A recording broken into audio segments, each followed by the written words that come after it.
plus notes for KGB. And how's this party going to get started? Boss, it's going to get started when you get the events rolling. Rolling, rolling, rolling. Keep them doggies rolling, rolling, rolling, rolling. Rawhide. Move them out. There's our position. First glance, it's exactly the kind of position that you do not want to have against Carlson. That's the first glance, my friends. Can you give me a little Jadubi? You need to give me Jadubi, buddy. I don't know, sometimes this thing. There we go. There's my Jadubi, and the Wachubi, the Wadubi, and the Wachubi. It's still too big, boss. This is all DM Hoki's fault. There we go. Make it a little bit bigger as it is. In general, what we want. Okay, beautiful. Let's move this on over. I assume something's terribly wrong. That's not the game we're looking for, my friends. And, yeah. First, let's just check in with chat and see if they tell me that everything's okay. I might go off and get myself a cup of coffee here. So, I don't even know how. We got 173 people, and I haven't even done anything. How did we get so many people, man? How did that happen? Lauren, hi, man. Hi. Here we go. Typical business. Anti-Marshall. This has been going on forever. And I always thought, I'm not an expert on this stuff, but Rook B8 always felt like a concession for White to give him the A file and everything. And it is maybe mildly interesting that the guy's thinking here, but this is all deep theory.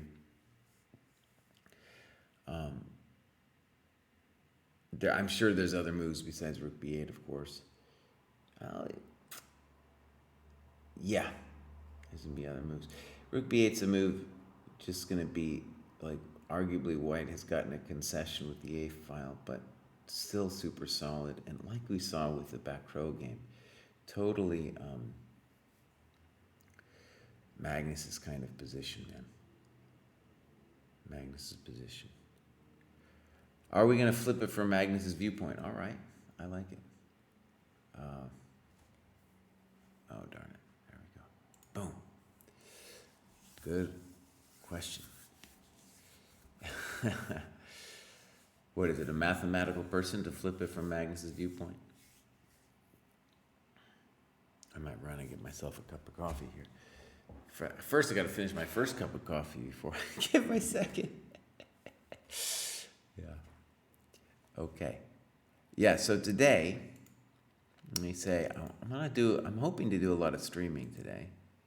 And what, in general, I'm looking for is just to hang out to do this and to also do my notes to KGB. I got that lesson at 2. But I got some time in between there. So I got to do the notes for the guy. I got to send him the file. And then I'm going to do the lesson with him at 2. And then I'm going to come back and try to, consolidate my knowledge. I did an epic training session with myself with a notebook. Cool, Chess Master. Tell us about it. The H file is clipped. Oh, H file. Did you say, hello, handsome? Okay, we're talking some smack here early, Steve North. I get it, man. Let's unclip your file, buddy. Morphe fan, thank you for subscribing. 6 more months. 6 more months. Thank you. We need some subscribing, man. I'm up for my annual performance review with DM Hoki and Kostya, man, and so I gotta put in some hours to it. I gotta put in some hours for those guys. Yeah. All right. Here we go. So, okay, C3. Now, I'm like I said, I'm not an expert on this whole business, but I'll tell you this. One of the things that's different from my day to, oh my God, this day is that this all just got upended, by the way. But basically, when Fischer played C3, the intention was to play D4. Magnus changed all that by playing D3. Why did it usually often happen that way? Because of this Marshall Gambit style stuff. Now, we got to talk about this D5. Honestly, it looks like, first impression, a much improved Marshall for white. A much improved Marshall for white.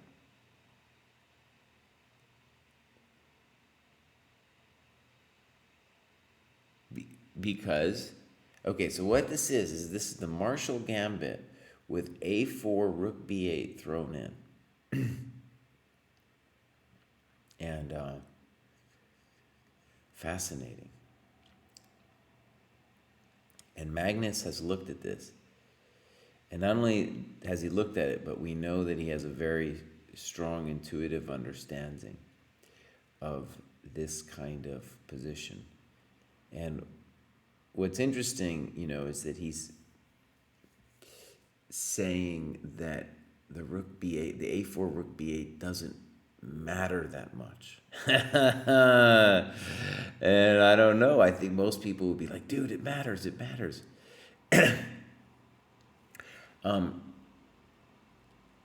One thing about the Marshall that I think is deceptive is that in addition to creating play against the king, it's remarkably difficult for white to actually do much himself. So maybe part of the insight here of the way he's playing it is just to say, even though I lost what seems to be a full tempo, I'm still totally fine. Also, you could make a claim that maybe the Rook on B8 has some joy in life. Maybe it has some roles to play later.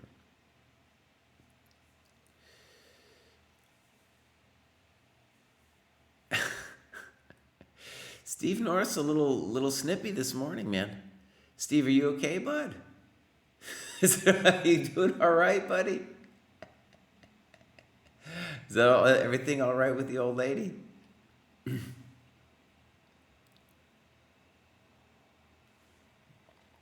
Magnus is always going for a win. Magnus is always going for a win. And I mean, let's just honor Magnus for a second, dude. One of the reasons this tournament is fun for me. By the way, I'm not a huge fan of the idea of the World Cup. Like, I don't think you should be, especially when I really wasn't a fan when they, like back in '99 when Kazimzhanov won it, they basically turned this World Cup scenario thing into the World Championship, which was just entirely dumb. But it is entertaining, and what makes it especially entertaining is Magnus doesn't need to be here. He doesn't need to be suffering like this. But the kid just enjoys the game, man. The kid just enjoys the game. So anyways, you asked me if he's going to win. He's got nothing really at stake other than pride and a little bit of cash here. And Magnus has got enough cash. He doesn't need any more cash. So right, for Duda, it's of course a huge thing. If he wins this match, well, he's got a strong chance of going. I think that's it almost even. Yeah, he'll be going to the World Championship Candidates Tournament. All right, there we go. AB. We're now expecting knight takes e5, knight e5, rook e5, presumably then c6, unless Magnus has something new for us, which I wouldn't necessarily understand. By the way, in the old Marshall, knight f6 was actually the first move that Marshall himself played. So imagine with pawn on a2, the rook on a8, he played knight f6 here, which is also not totally uninteresting. But this is, of course, the modern treatment to play c6. And again, I just want to say, dude, I'm sure, is scratching his head saying to himself, hey, wait a second. I thought that I just want a full tempo, and doesn't that mean that I'm much better here in this position? Well, that would be the first intuition.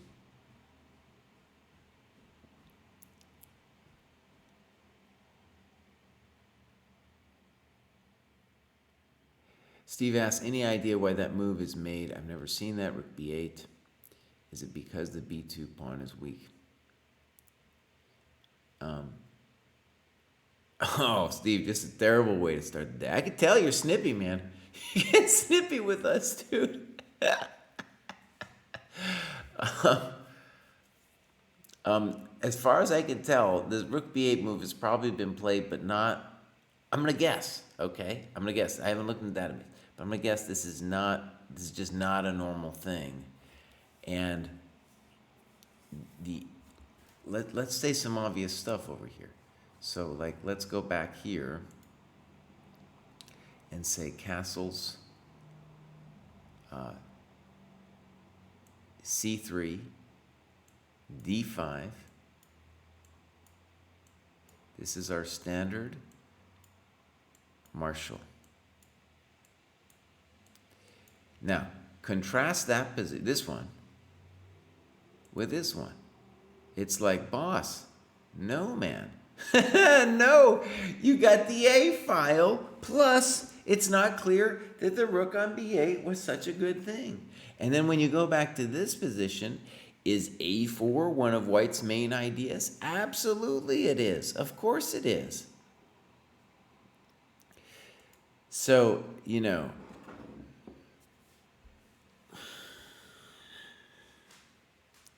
it's a pretty interesting thing, and I think it's inspired partly by the game with Bacro, where he went into a Marshall Gambit position. You know, that what I wasn't theoretical. It was just like later on, but it was a similar pawn sack. It happens all the time in the Ruy Lopez, right? And it was an intuitive decision, and he did really well. And so now he's saying, screw it. And his team probably worked on this opening too. So I'm sure they have some ideas. He's played this instantly, right? So they have some ideas, but just like from a theoretical standpoint, it's hard to believe. It is hard to believe.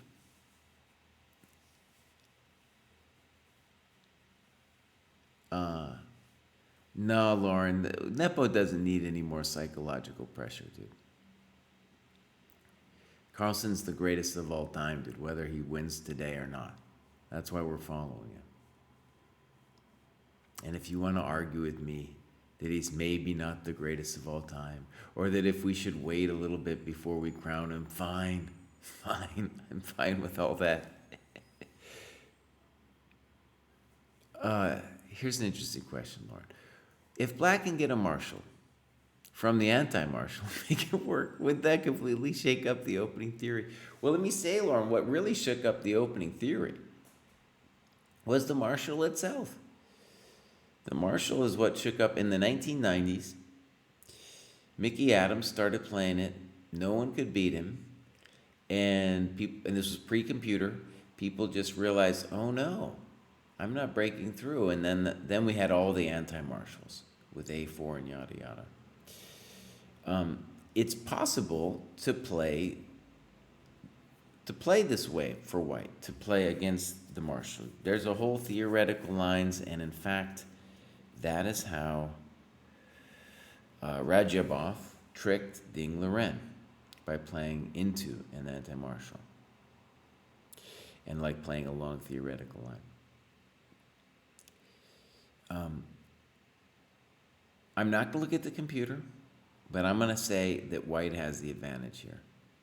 But Carlsen, what he's done is he's done something where he's very good at it, and I'm trying to incorporate it into my own lifestyle, is the guy can create opening positions that are interesting, where he doesn't necessarily need to be winning or anything in these positions. He just needs to have an interesting position. And he's getting them all the time. They're like new positions, you know? And so, and because he's able to play so many different positions, no one's able to prepare against him. Nobody, dude. So there we go. I mean, and from that perspective, has Black achieved what he wanted? You could argue, yeah. I mean, he's already up 10 minutes on the clock, and if White has the advantage, it's going to be in some long technical position, right, where he's up a pawn. And who's good in long technical positions? Magnus is.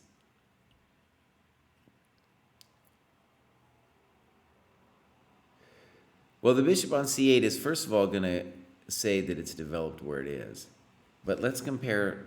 Maybe a good thing to do is to look at the comparative lines. Okay? So if we were just going to do the same moves that we would do if we were doing a normal martial, it would go like this. This kind of thing. Right?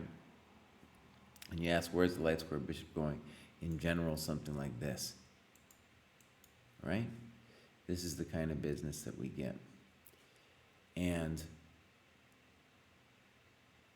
you know, yeah, welcome to hell, right? Welcome to hell. I think bishop e3 would then be bishop e3, knight d2, all that stuff would happen. But the light square bishop, Steve, you can tell, it's got some zhuzh.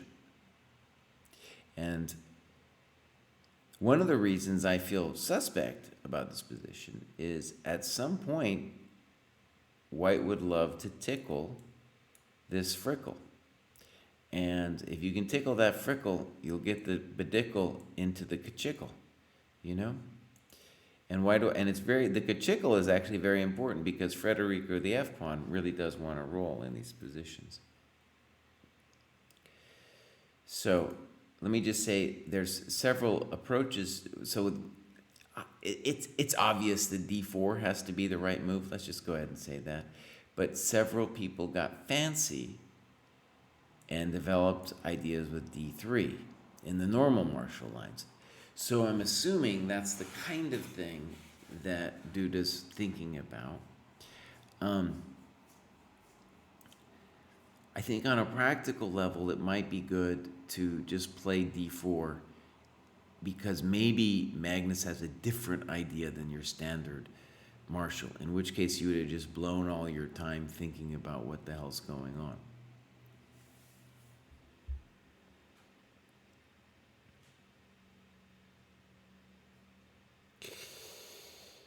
Let's talk about Steve. Bishop d6 means Black can never allow the white bishop to take it, because then you have an isolated d pawn, and on top of being a pawn down.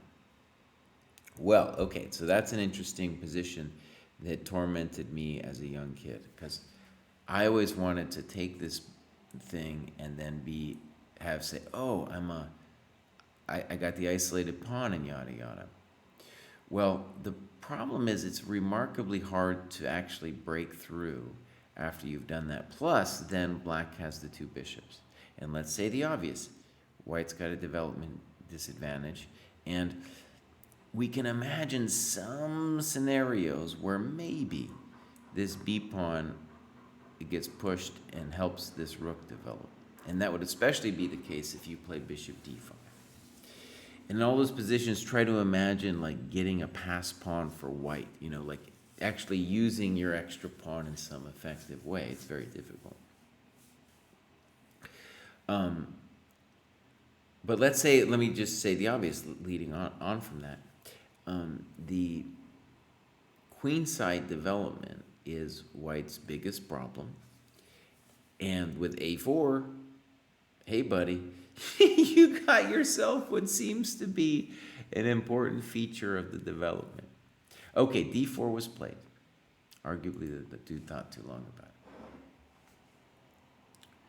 And I got a lesson with a famous person at 10, but I just realized maybe I can get him to come on stream if that's what he'd like to do.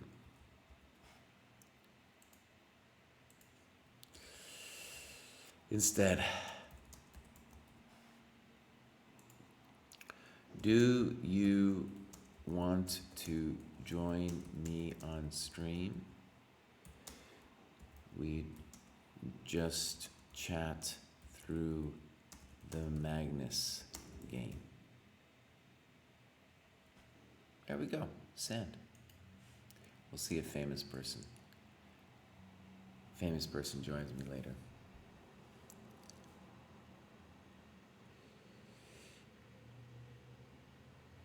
Yeah, that's right, DM. DM Hoki's here. And DM, check it out. I haven't gotten the doot to doot. I haven't got that sound yet, man. So here, is it mildly interesting that dude Carlson has not moved? Now I can't call Carlson dude because I'm calling dude a dude. He's obviously the dude.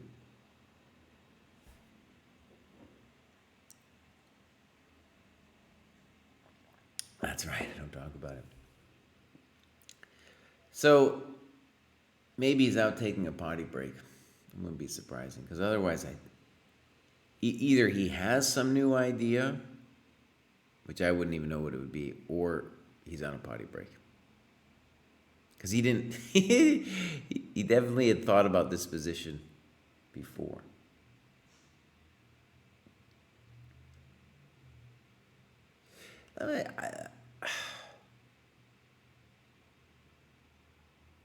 Yeah. It's kind of interesting. I'm not. Rave Head Fire. Thank you for following us.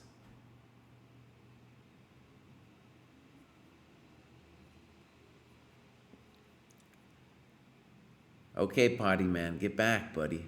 Move your bishop to d6. Maybe since Magnus is the GOAT, they would let him call out his moves from the potty. You know? He'd just be sitting on there, and then he could be playing people blindfold.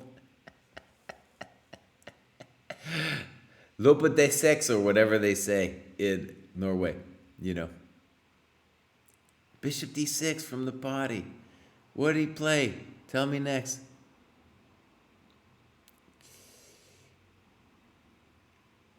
Thank you, Ravehead Fire. Well, hello. Hang out with us, dude. We'll make your chess worse, dude. Serbian Paul Morpheus following. That's what we needed.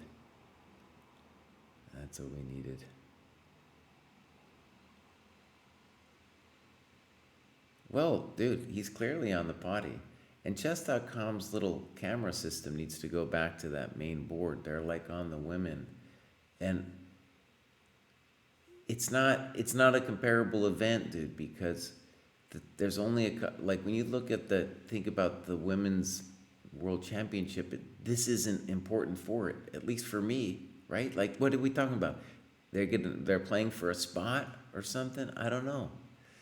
This is playing for a spot, man. Who gets to play at the tournament? What a huge deal. Magna dude, that's right. Oh man, he's on the Magna poop is what he's got. All right, so he finally came back and he finally played Bishop d6. There it is. Took you a while on the pot, buddy.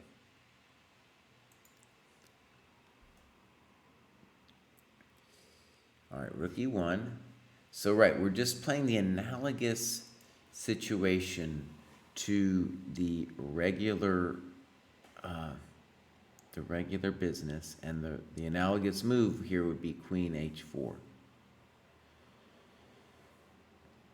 The reasons for maybe not doing it are because he's got the a file at his disposal. Things like rook a7 and rook a6 are going to worry us in the main line. Yeah. So here's the big kahuna question. Does black have some maybe defensive setup just to claim that we have compensation? The thing is, though, like, if we give white time, he's going to be just better. Knight d2, knight e4, knight d2, knight f3. And if queen c7, it's kind of a wimpy idea to hold down the queen side, then probably just queen h5.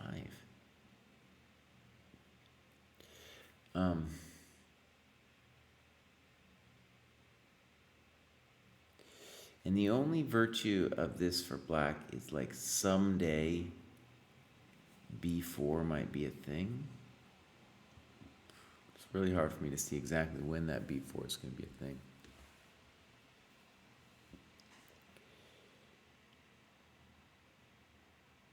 It's pretty neutered, Steve, yeah.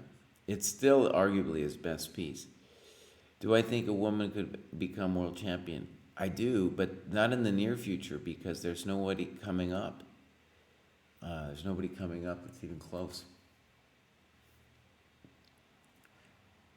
Like when you think about people could challenge Magnus or be around the top, you know, they would have to be a 16-year-old now who's around 2650. If you're not 2650 by 16 years old, in this day and age, it's probably not going to happen. Right? Like Esipenko. He showed now that he's got a shot. Maybe that kid from wherever he was, man, that kid who came out of nowhere in this tournament, maybe that kid has a shot. Farouja's not totally out, right? But those are the people on the near radar. And could Polgar have done it back in the day? Maybe, but she was playing in an era of very strong players, dude. Very strong players. Not that they're not strong now, but, you know. She was top 10 for a while. That was a thing.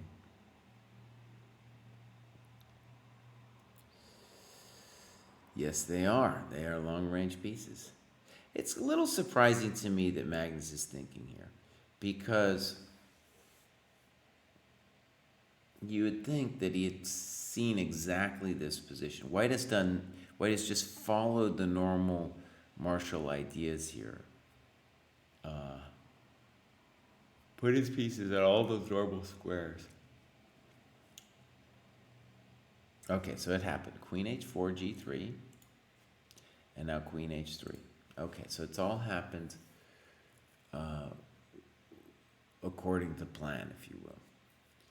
And so the standard moves are bishop e3, queen f3.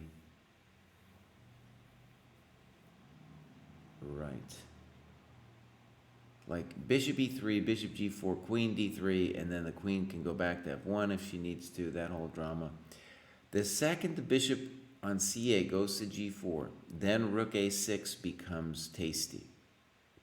And that's the thing I'm worried about for Magnus. Like, he needs a different way, I think, to develop the initiative. So if we're just talking about analogous lines, bishop e3 would be the move here. But because bishop g4 might run into grief with rook a6, that's why maybe queen f3. I don't know. Nah, queen f3 doesn't look right, actually. For the same reasons that I think in the normal line it isn't, like queen f3, bishop g4, queen g2, and if nothing else, rook one of the rooks to e8, and then that's not pleasant for a peasant. Well, maybe it's not so unpleasant for a peasant. Still, yeah, it might be unpleasant for a peasant still.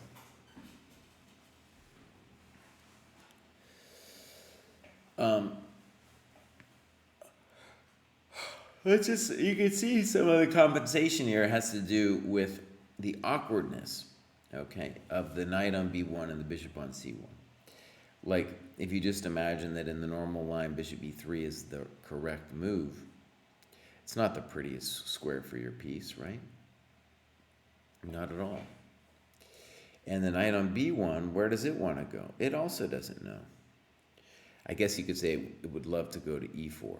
It's pretty hard for it to actually get there, though. So I'm just going to reiterate my basic question. It feels like there must be a way for white to use the tempo and get like a rook a6 or a rook a7 in some kind of convenient way. Zelmer, hi buddy. Yeah.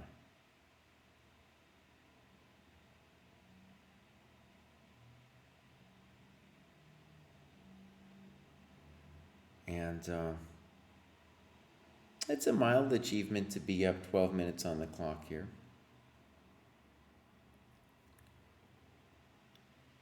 I guess this would be the position for him to tank,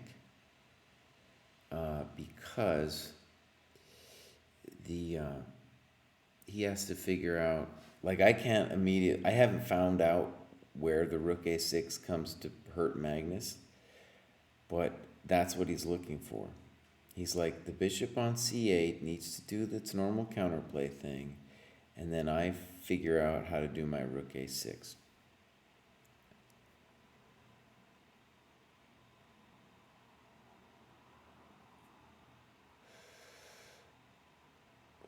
One thing it's interesting to me about this, well, there's a lot of things interesting about this game, but let me just put it in perspective that, like, if you go back to this position, so back in the day, right?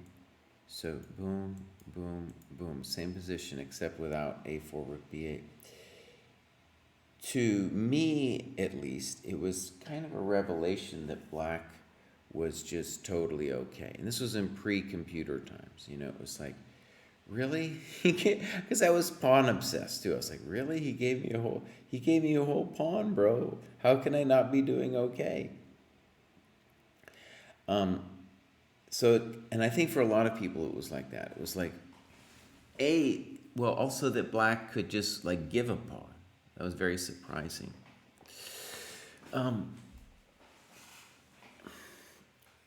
So if it turns out that you could give a pawn and the tempo like this, then it would really show like, oh, right, the black can do anything. Black can do anything, man. And not only that, but it's like a fun way to play the position as black if you can get away with it, because white will be under a little bit of stress here. Knight a3, c2, e3. Definitely a thought, but you might get mated while you're doing that. If we could, though, sure.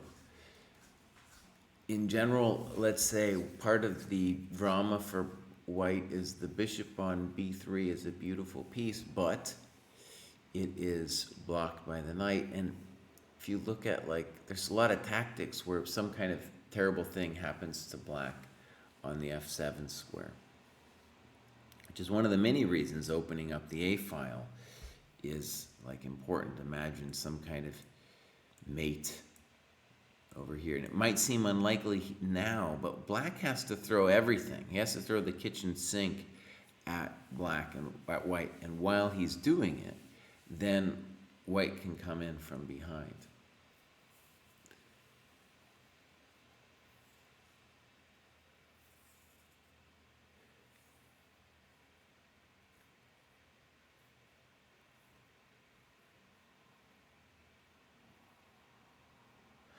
The superficial soul in me wants him to just play the standard line and say, hey buddy, of course I'm going to be able to peg you later, even in the standard line, like here, here, here. And for example, some of the key moves now are like f5, and f5 now I think is suicidal because of rook a6. Right? We better check. f4, Rook c6, fg. I mean, just, yeah, boom. Give me that. No, I'm killing you. I'm killing you, boss. So that's right. So f5 here would be the thing that would scare me to death for black. I'd be like, wait a second, I can't do my normal thing. I think another key move in this position, in the analogous position, is rook b e8. Though there we have to say something obvious. Dude, you blew a tempo. And how could you not be losing if you blew a tempo?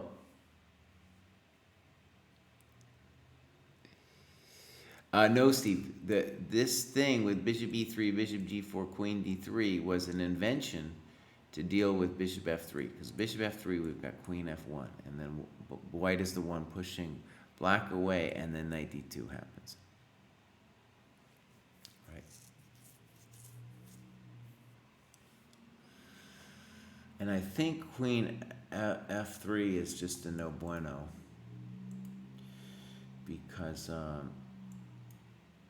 like I said, some kind of rook e8 business, and I'm fast on the draw.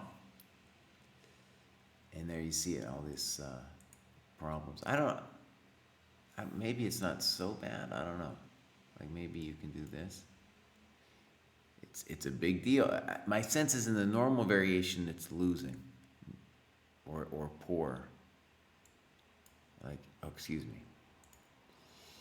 Boom, boom, like here or something. And maybe there's a drawing line even. Yeah.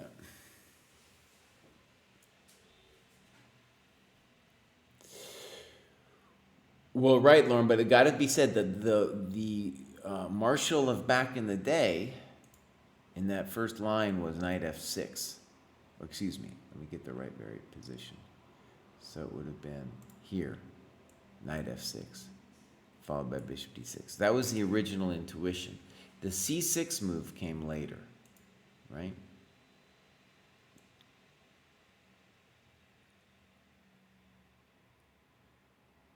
Magnus, I'm looking at Magnus's position. Boy, it looks a little groggy. There we got this position. I think I'm going to refresh.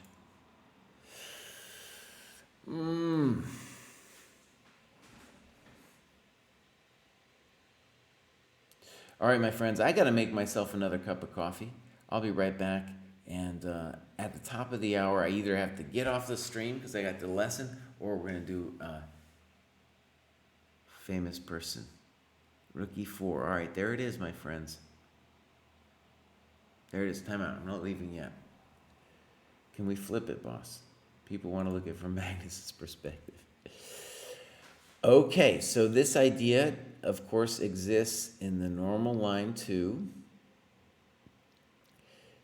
And Duda is saying this one is an advantage. There's some reason why this will be an advantage or advantageous compared to the other variation.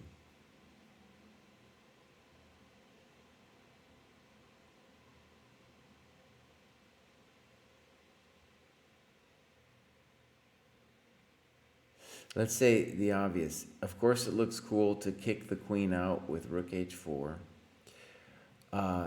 And of course, the real problem is the white development. The deeper question is, how is this position different from the main one? And let me just say there's a kind of technique that traders and stuff do where you compare and contrast two different positions and you just see, like, you know, what the differences are. It's very helpful in a lot of opening positions like this, where you try to imagine, like, okay, I know this other position, and now I'm going to do that game that you sometimes get in old newspapers where, like, you have a picture and then there's, like, different details that are different. You got to identify the details. Here you got to identify the details, which is easy, the easy part, really, and then the variations, which is then very tricky. So Magnus is going to tank here. I don't know yet, Steve. He hasn't written me back. But I'm gonna go make a cup of coffee. I'll be right back. I'm gonna guess that Magnus is gonna tank out for a little bit here. He's gonna tank out. G5 seems insane to me. Due to bishop takes G5. But if we could play G5, it'd be a thought. Yeah, Magnus is gonna tank it here. Bishop F5 is out because of rook H4.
I was laughing about G5 being a terrible move, man.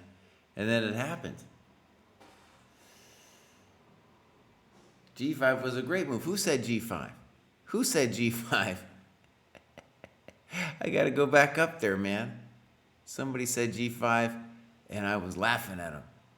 Oh man, I'm sorry about that. And I wouldn't be surprised if G5 was the right move in the regular line too. And he played it pretty quickly.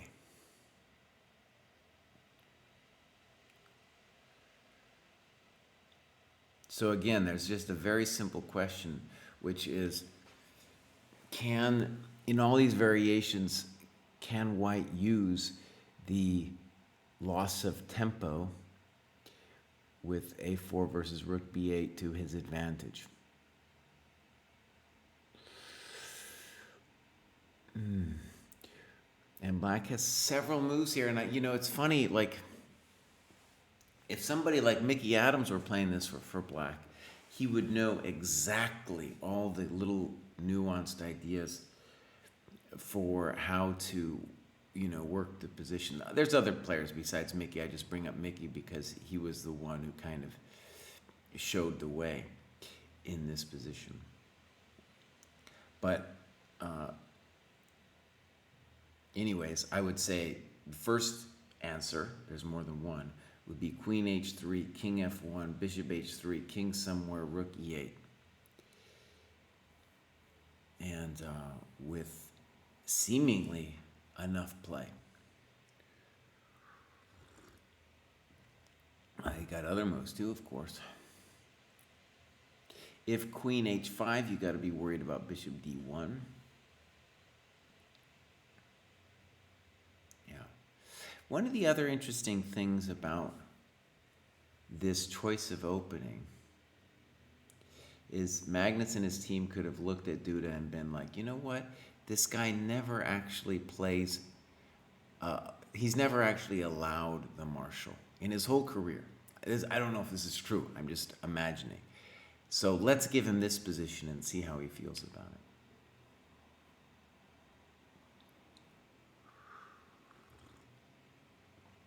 it. Now, even though White's given up a tempo, or gained a tempo here, I'm still nervous for White here. Like, this is the moment all his pieces are funky. The rook on e4 isn't the greatest piece anyone's ever seen.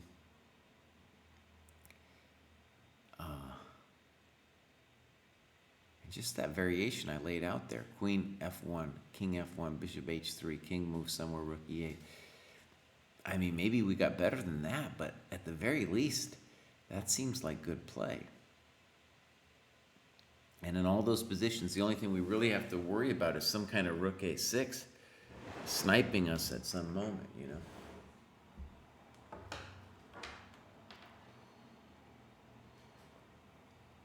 That's a good question, Coco. The spending time in the opening, let me tell you a story, man. I was hanging out St. Louis. There's some real criminals in this regard, man.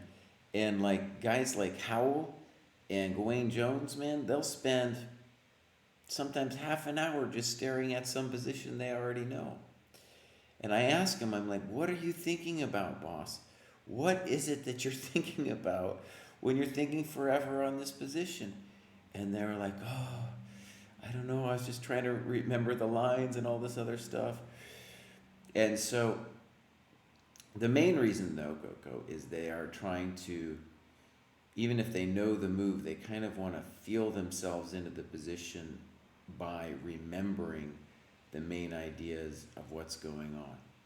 And it might sound like a useless thing, but sometimes you think you have the right move, but you actually don't.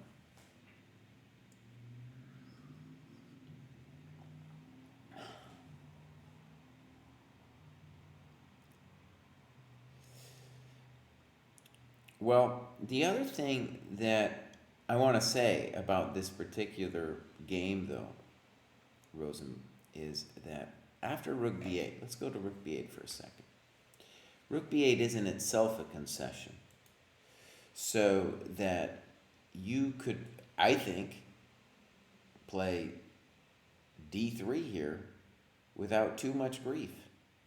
And I'm imagining knight C3 is also playable, or just begin with AB, AB, AB, and then a move like D3 or knight C3. I believe in white in those positions. Yeah. So there we go there. That's my little take. That's my hot take. And this is, I'm going to say this is Magnus's first real think.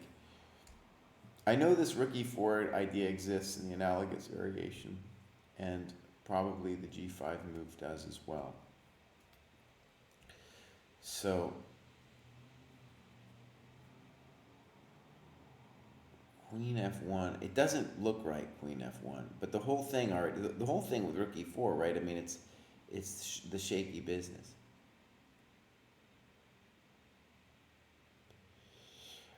You know, Lauren asked the question, do I think it's majority tactics? Not necessarily. Like, what we're dealing with is just, does black have long-term compensation? There will definitely be tactics, but also, like, when you imagine white winning the game, he still has to make his extra pawn work. And in particular, if we're going to believe in white here, he has to make his rook on a1 work.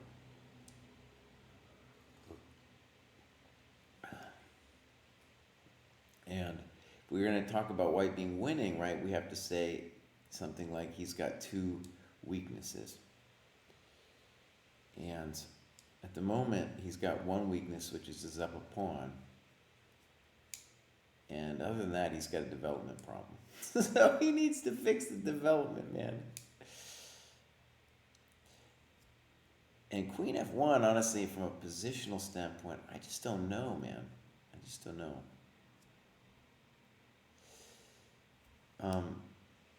Here's some basic questions. Does Magnus have something better than queen f1, bishop h3? That's one of my questions.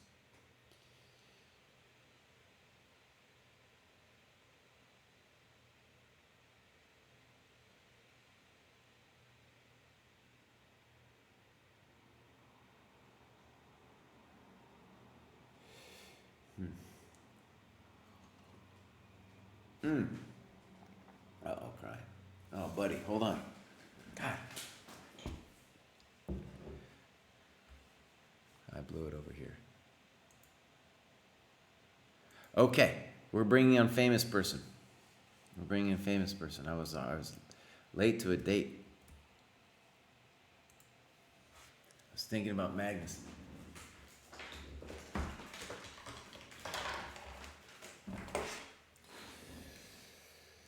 All right, I think, I don't know if this is gonna work.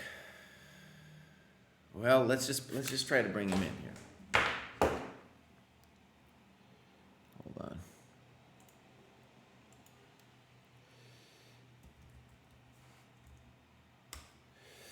All right, and I gotta fix my settings.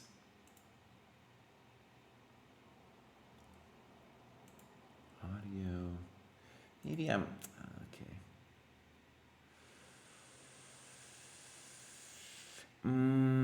Wait a second. Wait a second.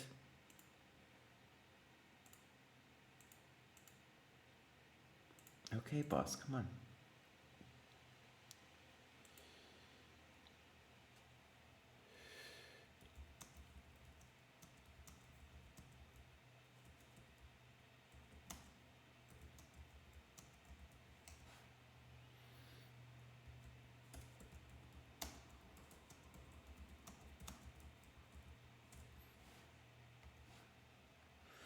Setting this up, my friends. Setting it up.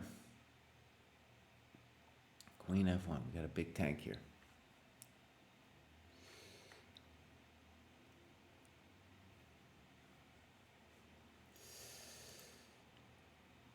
All right. So I'm going to call this dude. Uh-oh, it's not ringing. That's not good. Uh-oh.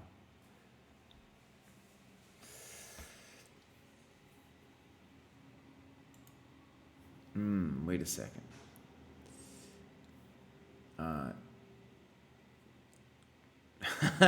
Now I can't.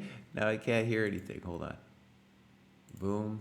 I got too many things running. My computer's freaking out. Settings. Audio. Baby. Okay, that should work. Okay, that should work. Okay, James, can you hear me now? Yeah, can you hear me? Yeah. I'm gonna turn Okay. you up a little bit. Sound good? Yeah, I'm well, not using tell headphones. people in the chat. You could maybe tell me if they hear you. Okay, good. So I'm joined by the famous James Altucher. We normally do a lesson here at 9 o'clock, but it's too exciting today. We're going to talk about Magnus and this amazing game. Please let us know, if the sound is correct.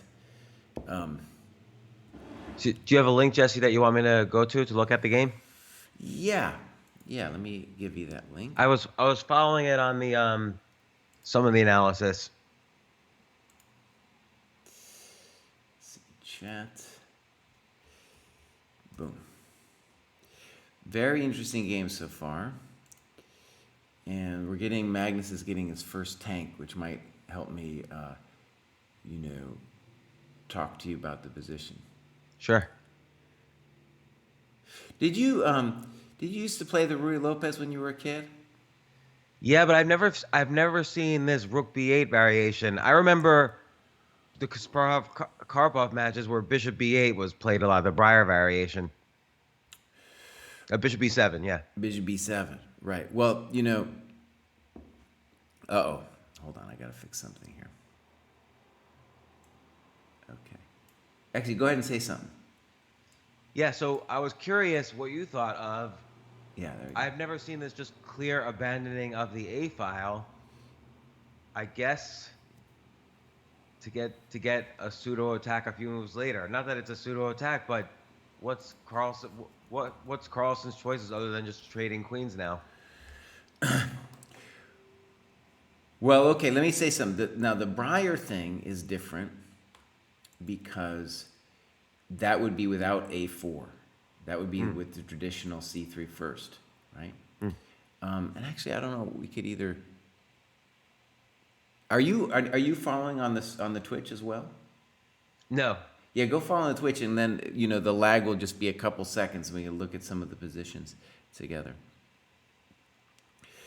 So that's cool. First of all, about that you didn't know the Rook B8 move. I don't think Duda did either. Is it a common move? I just don't know. I mean, I'm sure it's in the database, but the real shocker was then to play D5 after that. So I was talking to chat, and I was saying that A4, very standard, anti-martial, and there's all kinds of moves here. Rook B8, I don't think is too normal, but then we get C3. And instead of C3, I feel like White could have just played AB, AB, and then either D3 or Knight C3. But then the real shocker after C3 is that D5, it's like, James, we're dealing with a Marshall gambit where Black is down a tempo. Yeah, but I guess that, I mean, again, there's probably a lot of subtleties, but the open B file potentially at some point in the Marshall could be interesting. I mean, I don't know the lines here at all. Well, right, and I think that's the claim. That's somehow the claim is that A, the tempo doesn't matter that much, which is very surprising, and B, that he took. All right, okay, go ahead. in the game he already played or something. No. I was just curious about something. So if you imagine, like when we go to this position, he's down a full tempo, man, because in the Marshall, White wants to play A4 anyway, right? Right, but I guess he holds on to this rook, and now he's got a quick F5, F4. But then rook E4 followed by queen F1, and it seems like White's happy just in time. Okay, we'll talk about it. I want to stress that the normal variation, like if the pawn were still on it, it would be the pawn on a2, and the rook would be on a8, and the pawn would be on a7, right? That would be the normal variation. And so, you know that game you play where you do like the old newspapers, they show you two pictures and you're supposed to find the differences? Yeah. So I think one of the interesting things here with Duda was like, he had to try to find all the differences and then decide why they were important, right? So I know that rook e4 is a line in the normal Marshall, but bishop e3 is the main line, right? And it would go bishop e3, here, here, and then maybe now f5. But what rook e4 was great because I guess Duda just figures let's just trade queens. My king's exposed, the queen's on h3. Uh-huh. This is the fastest path to trading queens. Well, okay, so here's the question. In the other line, I don't think this is that special. So the question is this, and if it's going to be special for white now, it's going to be because the A file, right? So here's my first question would be, let's say I take, and I give a check, and then where do you go?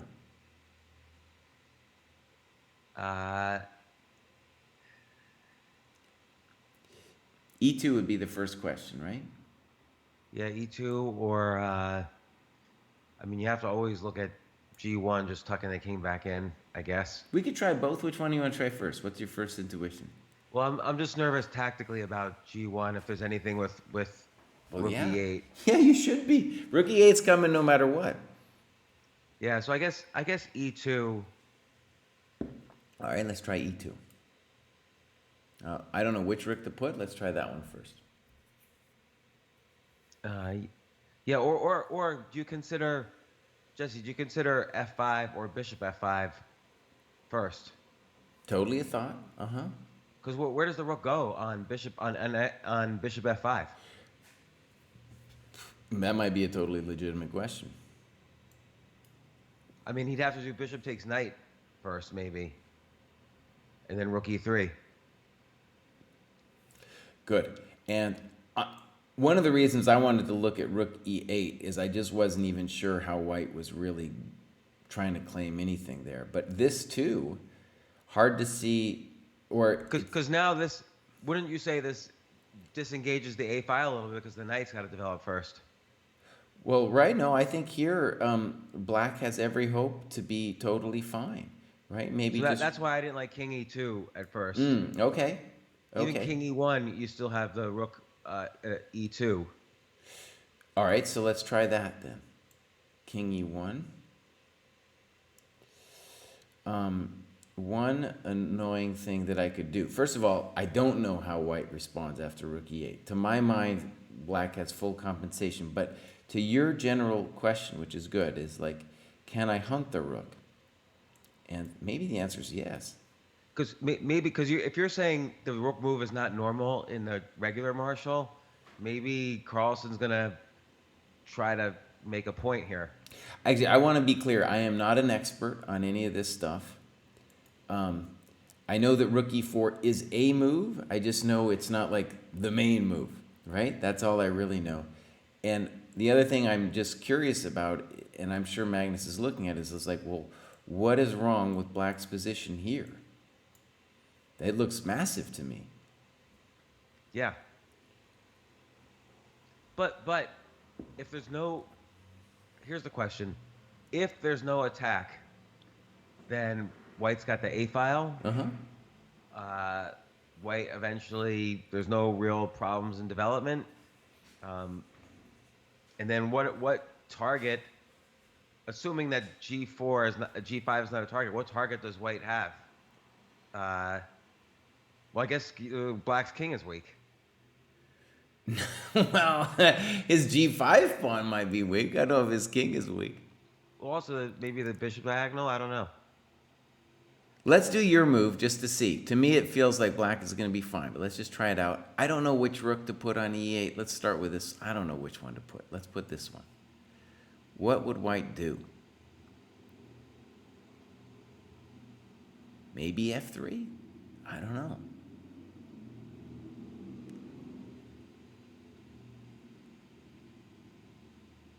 Knight D2.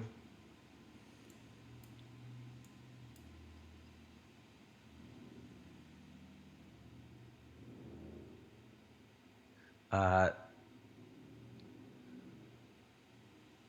How about rook e3? Rook E3 here. Mm-hmm. Uh,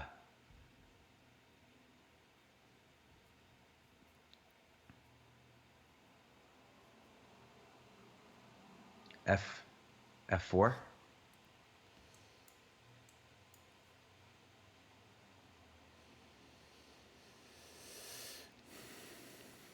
F4. You know, GF. But you're hanging the bishop on h3. Ah, yeah, yeah. Oh, yeah. So knight takes, I guess. Oh no, you can't do that either. Can't do knight takes. If we could do knight takes, we could play knight takes rook. Uh,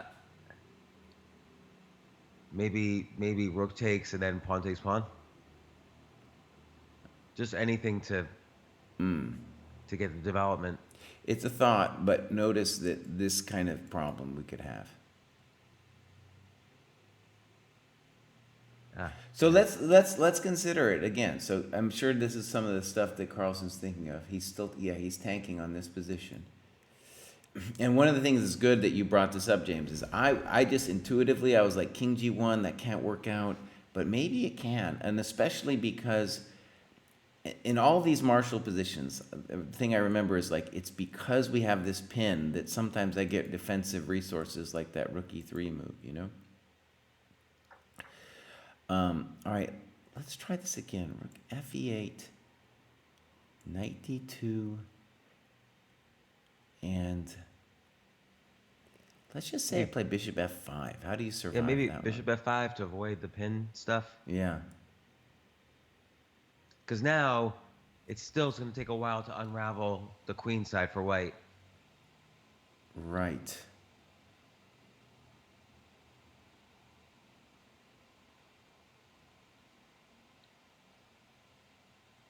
Huh. I think you can't do knight d2 because if rook takes, how do you unravel the queen side? This is a crazy idea, but I just want to see if this maybe could work. Let's say I go here. I know this is going to look crazy. Let's say I invite you in. I'm inviting you in, and now I do this move.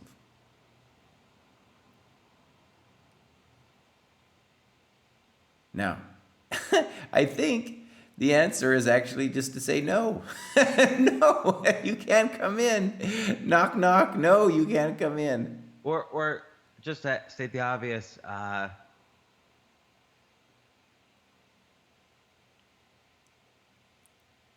no, never mind. There's no obvious.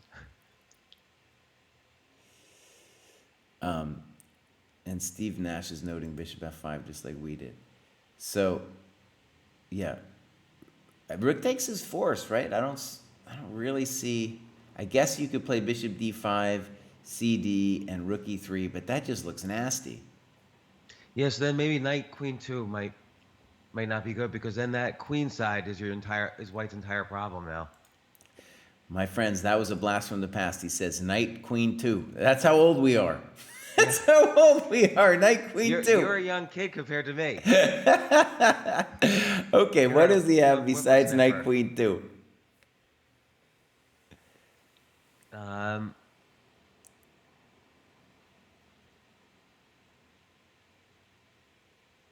Okay, I got an attempt. I don't know if this is going to work, but I got an attempt. So snip, snop, and now bishop d2. It's ugly as sin, but the idea is that as long as I can prevent mate, this will be counterplay. I'm trying to use this tempo. Okay, hold, let me just see. Oh, I should be clear. So, right, we're talking about rook takes, bishop d2. Got a slight lag here, so.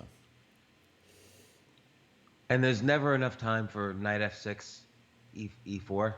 I mean, that's the kind of thing that black should be looking for sure. Because if knight f6, let's say knight f6, knight a3, knight e4, bishop e3, then knight takes g3.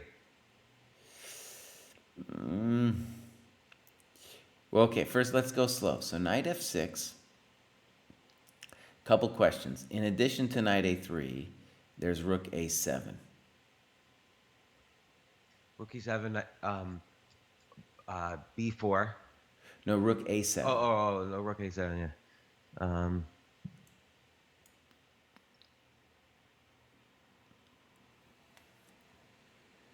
uh, rook e2. Okay, interesting. Rook f7. Oh, yeah, rook f7. Sorry. The Yeah, party that look, still might continue with knight e4, but it's hard to believe, right? It's very hard to yeah, believe. yeah, No, it's just too hard for me to believe. I can't even do it. Yeah, but yeah. maybe, I don't know. It's true that my rook doesn't Oh, have it's anything. painful. Okay, queen takes f1 was played. So at least I got that one right. In the guess the move game, I got that one right. We're obviously anticipating king takes f1. And then, I don't, yeah, bishop h3 would give the king this important question. Magnus really tanked on that one, by the way. Really tanked. That was his big one. One of the things, James, I think is interesting, maybe it's getting older for Carlsen, but he's definitely flirted with time pressure in a lot of these games that I don't remember him quite in the past flirting so much with. Well, here's a question. Is Duda playing Carlsen a little bit in the sense that Carlsen's got a repertoire for the World Championship match, so why not get into an e4, e5 that's going to be potentially a critical line, and Carlsen's got to play a sideline But as Carlsen opposed to loves playing repertoire? sidelines. He lives on this crap. One of the things I was saying earlier, like this position is so crazy. Imagine it. Like, think about it this way. Back in the day, 1990s, Mickey Adams starts playing this Marshall and no one can beat him. And then it was like a revelation. It was like, what? You can do that? How can that possibly be? And now Magnus is saying, you can do it and you're down a tempo. You're down a tempo. It's still possible to be done. Although maybe there's something he sees with the rook b8 and eventual b5, where he could get, if there's no attack, he still gets a good endgame. All I know is that I've been looking at this thing for over an hour and I haven't seen one variation where the rook on b8 is useful. Right? Yeah, unless like right now in this situation, just bishop f5, knight b6. Uh-huh. I don't know, just developing and getting into an endgame. Because it seems like the endgame, you got a couple tempo ahead. If you could use if you could get b5 in somehow, I mean b4 in somehow. No, it's true.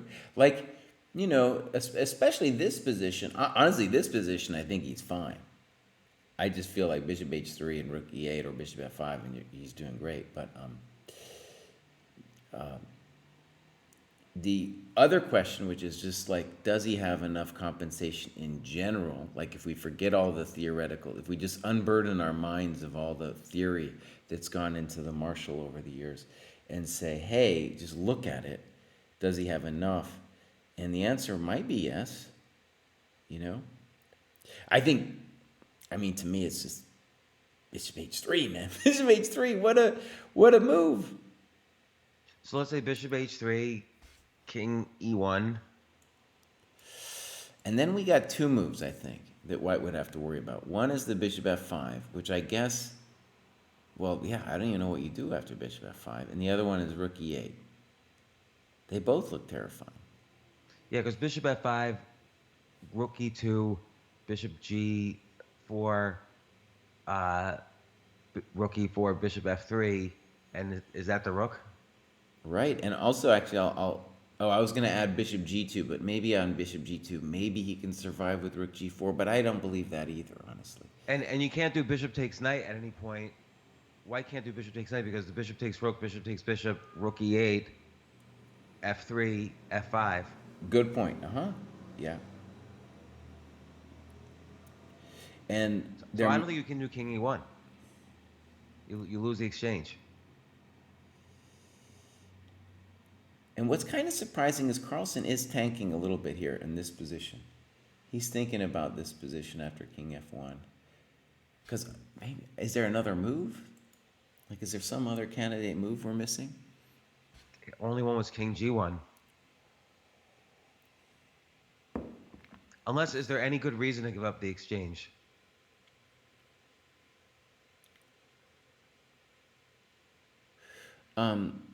Well, first of all, on bishop h3, can he play for a draw with king e1?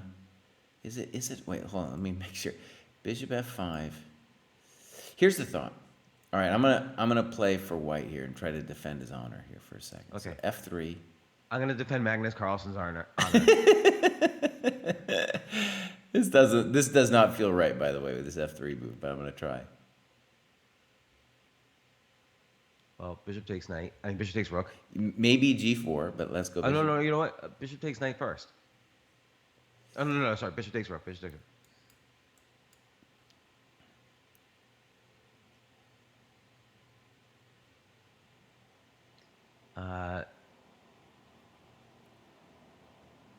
Knight b6. Knight b6.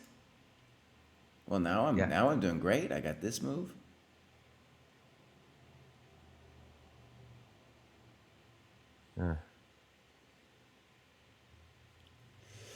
I was thinking. No. Rook b e8. Yeah. So let me just say, the things that are concerning for me here are, in addition to takes and rook e8, there's also this move's freaking me out.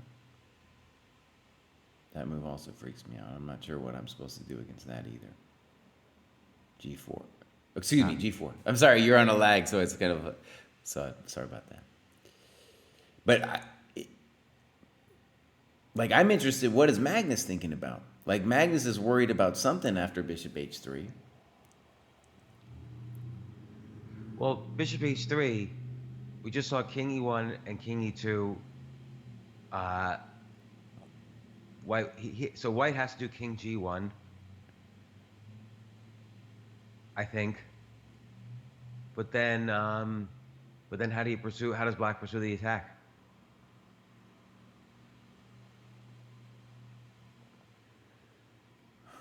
Okay, so bishop h3, king g1, and now we go one of these rooks to e8. Rook e8. Yeah, and we looked at knight d2. Takes? Maybe f3, James? This way, at least the king can hope to come up to f2. Yeah, and then if bishop f5 takes, white's gonna just develop. Okay. Yeah, this might be a thought. All right. So that's. Oh! Is there a knight f6 here?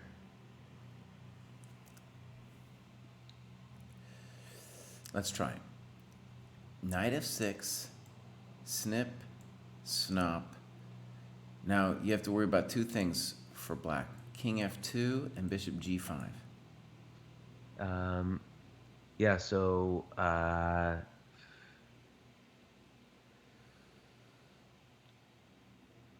don't know what black's doing, actually. Let's just start with that one, just because I don't know what we're going to do after it.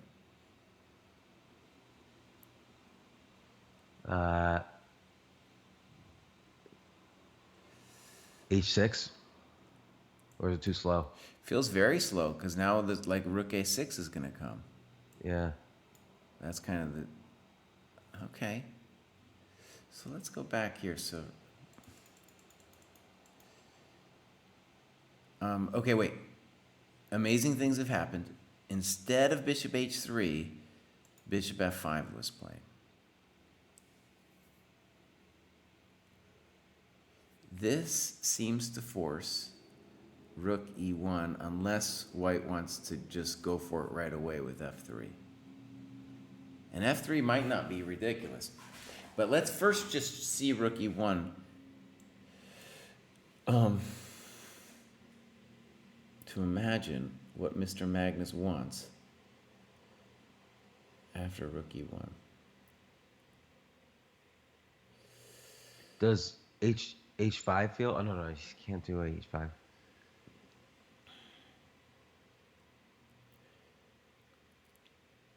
So, first of all, if here, here, here, our problem was what? Wait a second, now I'm confused. Uh, I don't think we didn't look at the specific position, but well, we had uh, the same position except the rook was on e4, right? yeah, but now you have rook d1. I don't think you do. There's like bishop g4.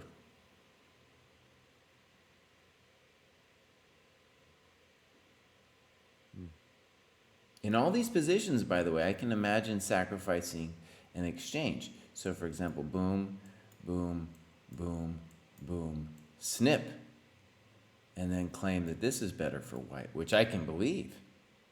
That I can believe. Now, maybe I can't, though. Maybe just still rook a8. And then what do, if you, because you don't want to trade rooks, right? You don't want to trade rooks. Okay. Okay, you don't want to trade rooks, but let's say rook takes rook, knight d2. Where can the rooks ever penetrate? All I'm saying is that black can't be that much worse here. In fact, I would say black's probably winning. Remember we talked about this, how when you have two rooks, you don't Yeah. want to trade one of them off? This seems like a similar situation here. And I don't want to say that white's losing or anything, just that this would be very pleasant for Magnus. This is two pawns though. Mm-hmm. Yeah. No, I think this would be okay. But I'm confused. Help me understand something. So, wait a second. Wait a second. In this position, what did we end up saying here that was pleasant for white? We were saying f3, right? Yeah. And so maybe if this were true, okay? If this f3 thing were true, then bishop f5, what bishop f5 does is says, okay, on rook e1, check, here, here, you don't get to play f3. Right? That could be the real trick of the thing. Oh man. Oh man. I feel like it's a little bit grasping at straws, but I think that's what's going on. Is there a bishop d2 here? So when we say here, do you mean after bishop h3? When your rook was on rook e1, rook e8. Right, okay, so here we go. Rook e1, here, bishop h3, king g1, rook, let's say f e8, bishop d2. Totally a thought, of course. And then if takes rook e8, knight d2. Mm-hmm. Totally thought. However, white is truly in a morass in that position, isn't he? Well, it unravels with knight. Well, Very hard to unravel. yeah. Let's say rook takes, bishop takes, rook e8, knight d2, and now g4 would put us under lockdown. And he might have something else too, but g4 is the natural one to just say no, buddy. G4, knight f1. And then rook e2.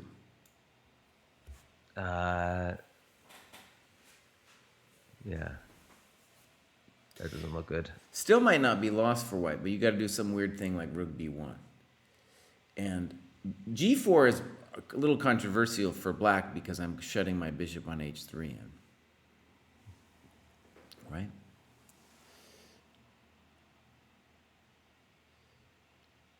Oh man, he's tanking now.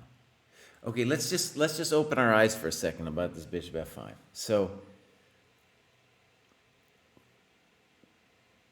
I like the f3. Well, right. One obvious question is, if f3 was the problem before, why isn't it a problem here in this position?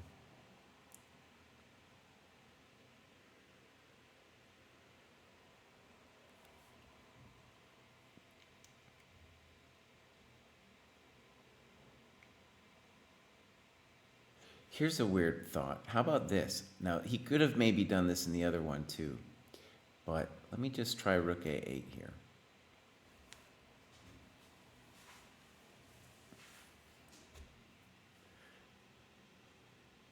Um,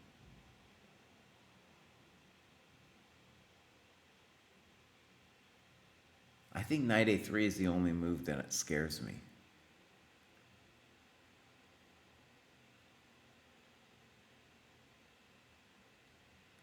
Yeah. what about rook takes, bishop takes pawn?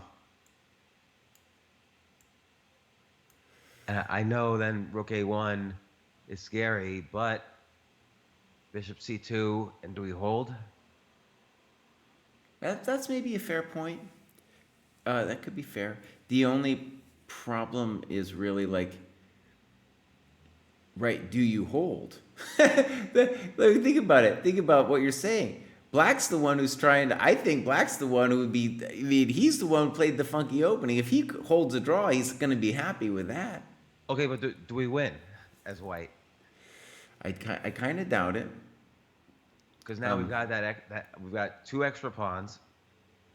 Okay, we love bishop takes, rook pawn takes, right? I don't know. You're pinned, and I'm going to play things like knight c4, knight a4. King f2.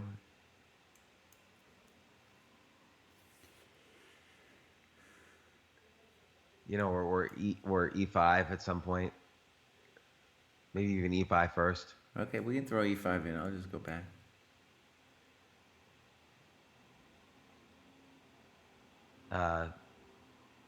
b3.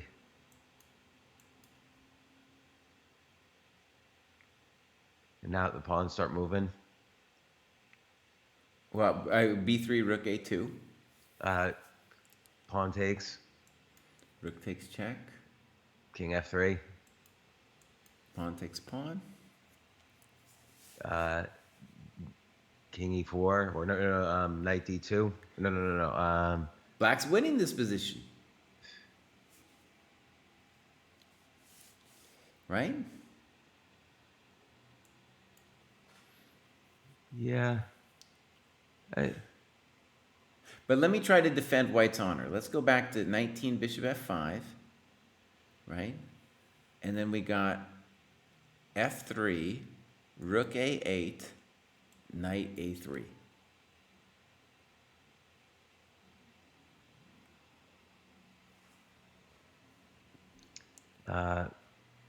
b4. Right. I gotta take the thing because I don't want to trade off the rooks.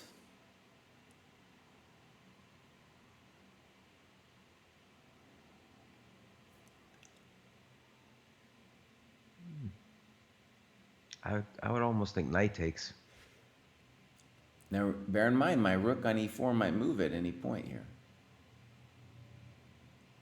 Right? Like rook e1 or bishop g5.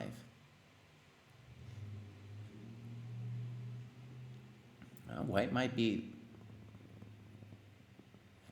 winning there. One of those moves. I don't even know which one's best. Okay, James, before we get into the morass, I'm going to ask a basic question. Here's what I want to know. Here's what I want to know, man. What is the advantage of playing bishop f5 instead of bishop h3?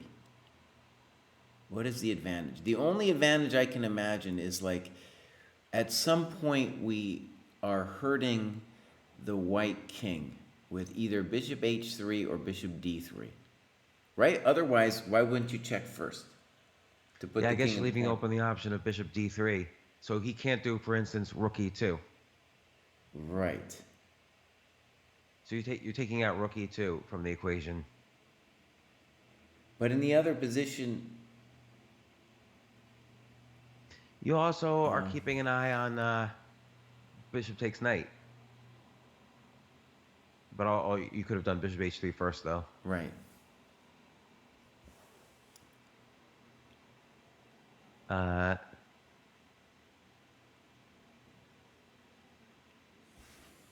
The other thing is white's bishop takes knight. You could do bishop h3 first as a, well, no, never mind.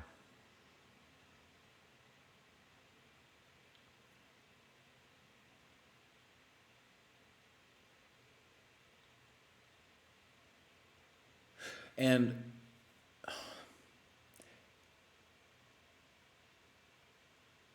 And even if rook e1, bishop d3 check, you force exchange of rooks on rook e8. well, I think on Or, rook e1, then you can go back to the other variation with bishop h3 and rook e8. is there any advantage to bishop d3? It's hard for me to imagine because you always have king g2, Ah, right? And that's where the king wants to go. He wants to go to g2. So like, okay, wait, he finally did move. Let's see what he did. He played knight d2. okay. And did we We sort didn't of we looked didn't even look this. at this. We didn't even look at this, James. We didn't even look at it, man. We looked at it after bishop h3 check, Yeah, king g1. that's right. Um, so now, okay, black to play, and he wants to be happy. So the first thing I'm gonna guess is that on rook a8. Again, let me just say this for the chat. Do we have to ask what bishop takes rook first? Like this is giving giving an exchange here. Fair enough. Let me just say, in general, I think the key to understanding the position is, does black get to exchange the rooks? And I just want to explain it for people in the chat who might be scratching their heads. The black rooks are reduplicating their functions, whereas the white rook is complementing the minor pieces. Because the minor pieces are all doing different things, the black rooks are doing the same. If we get rid of that white rook, then our rook can really be a bully. So that's why I will be obsessed with playing rook a8. But anyways, let's look. Knight e4, bishop e7.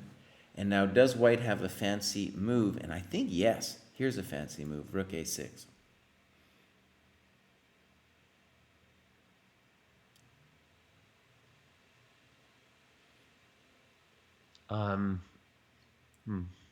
That's unpleasant, right?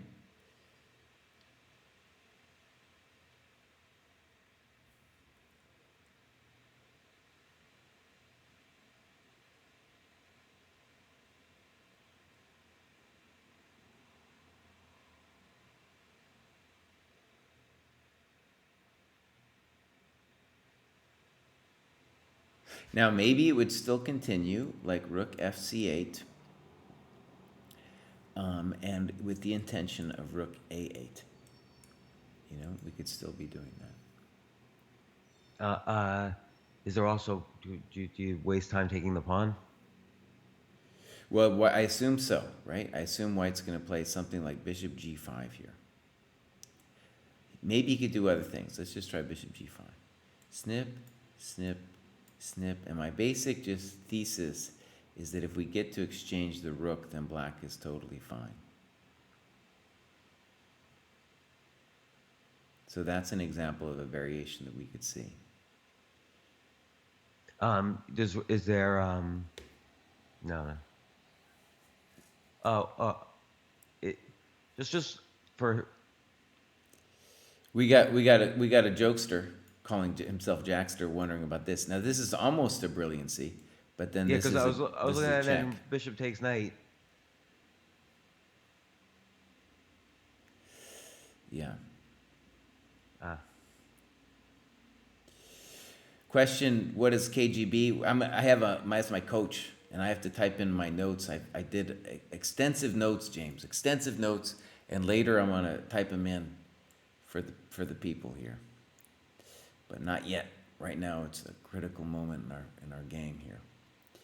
So we got bishop f5 on the board, knight d2, and all right, James. So now you can see what my point is. I want to see, can I get away with this? And the answer might be no. Let's just check.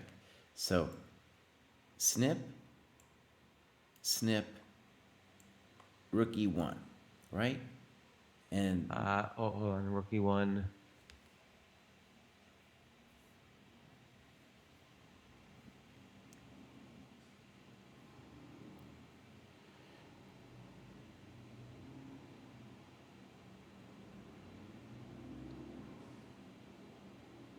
I don't see anything for black, honestly. It just looks like an abysmal. I mean, other than, what would you consider here? G4? Yeah, I don't know. Well, actually, and to your earlier point of is he going to have compensation, you could talk about this position. I just had an idea though, James. How about this? How about bishop takes rook after knight d2? Knight takes, and then maybe our exclam move could be rook a8 then. Rook takes, bishop takes. And then you're threatening bishop takes knight, pawn takes bishop, knight f6 check. Well, you can take my g5 pawn, you can take my bishop on d6. In all of these variations, I'm going to be looking at rook a1. Okay, but so not knight d6, but bishop g5. Okay. Bishop g5, rook a1. Well, King no, okay, g2. wait. I'm not forced to do it yet. So let's play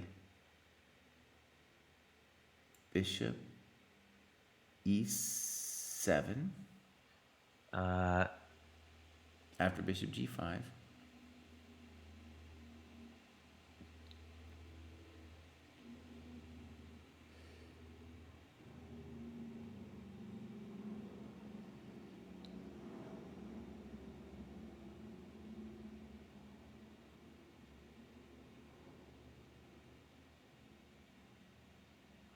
Hmm.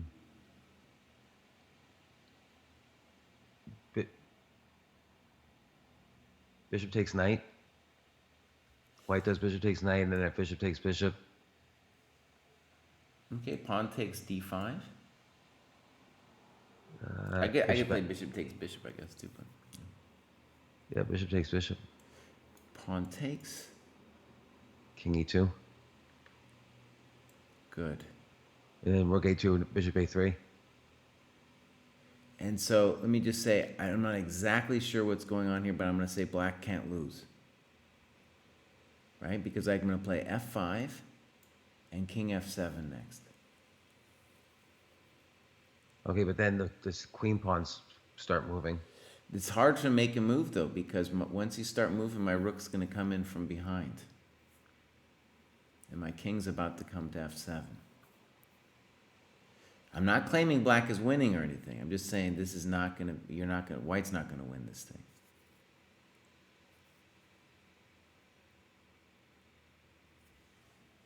But can white lose this game?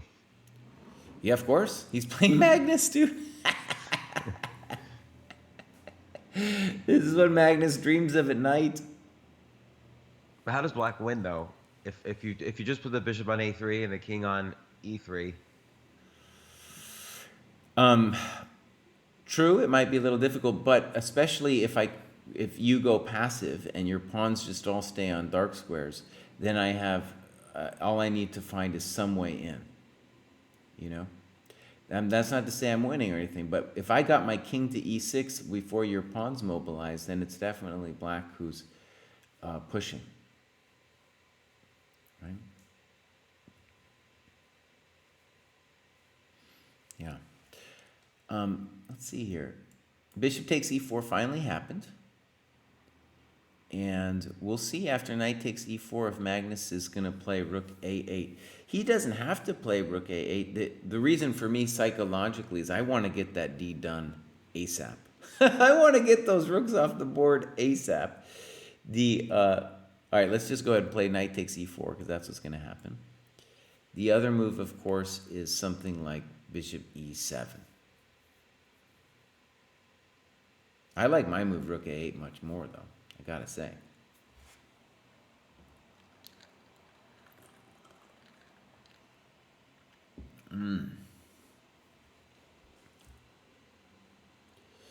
Okay, knight takes e4 on the board.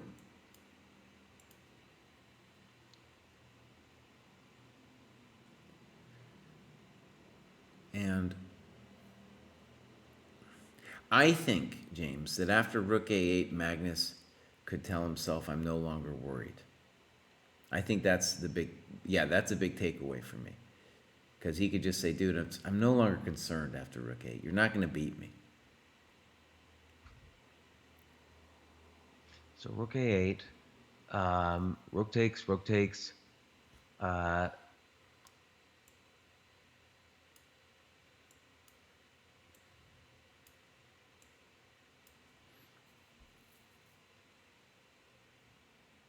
and you're saying knight d6, rook a1. Mm-hmm. What about knight takes b5 after that? Interesting. Rook takes c1 check. Okay, king e2. Rook b1.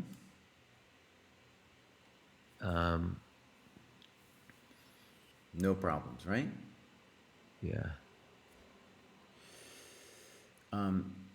Let me say Oh, something. whoa. Yeah. Bishop takes knight. Rook b2. Oh, yeah. Yeah, right. Here's a crazy idea. So after knight e4, rook a8. Well, actually, even here, sorry. Yeah. That Yeah. looked okay for white. But again, if as long as it's okay for black, that's Right, all. but That's all I really care about at the moment, right? If black gets just some playable endgame, he's won this battle. He's won the battle. yeah. So king e3, pawn takes. I don't know which one to take, by the way. Yeah. If pawn takes d5, maybe you have knight c7.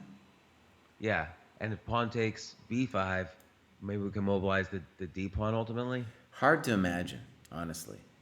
Especially because I always have things like rook c2 coming up next. But yeah, pawn takes bishop, knight c7, and you can't protect that pawn. Right. James, let me just pursue a crazy idea here for a second. Let's say knight e4, rook a8. This is going to look gross, but maybe just to preserve the diversity of his forces, he should play rook b1 exclam. That's how important preserving the diversity seems to me. Yeah, rook b1 exclam.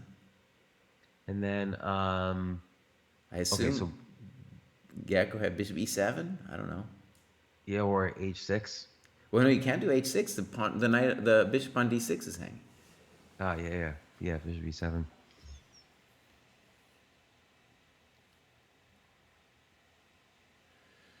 So bishop e7, and now this is a far more dynamic position for white because the rook on a8 is a proud piece, but it's not actually doing anything. And then I assume knight g5.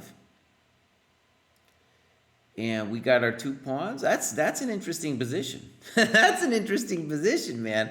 And the black's pawns are all pretty weak. And now we have ideas of knight f3 to e5, knight f3, bishop h6. So okay, the knight on right. So because the black knight is sort of useless. And white's structure is far more whole. Isn't it amazing how different the position is when black gets to trade rooks?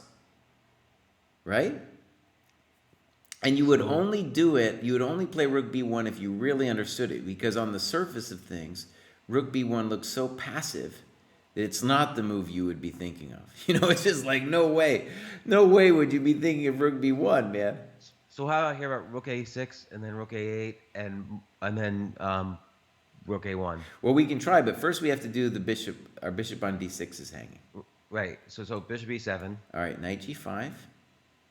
Yeah, and now just double rooks. Okay, good. Good idea. Rook a6. I like it. I like that a lot. Good move, James. I think knight. So let's go back to bishop e7, and we'll consider move 23 for white there, because maybe I don't really want to play bishop g5, but if I got to, I gotta. All right, I'm gonna play bishop g5. You can't. Okay. I assume maybe you're gonna take and play rook a6. Yeah. There's also f6 to get a tempo on rook a6. Well, but I'm gonna get a tempo with bishop h6. Yeah. Plus, that's really, you've opened the diagonal. Yeah. Okay. So bishop takes. Bishop takes. Knight takes. Rook a6, right? Yeah.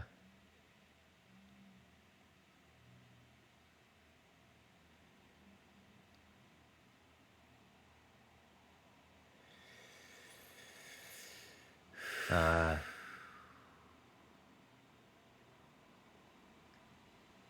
How about this? Rook King g2. e1. King g2 is also thought. I'm gonna go there next. So rook e1, rook fa8, let's say. King g2, and so if rook a1, I'm gonna hide my rook on e2. And then rook b1. But then you're not quite getting me, right?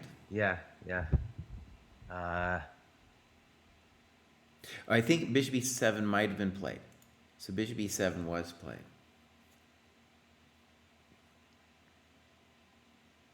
Now,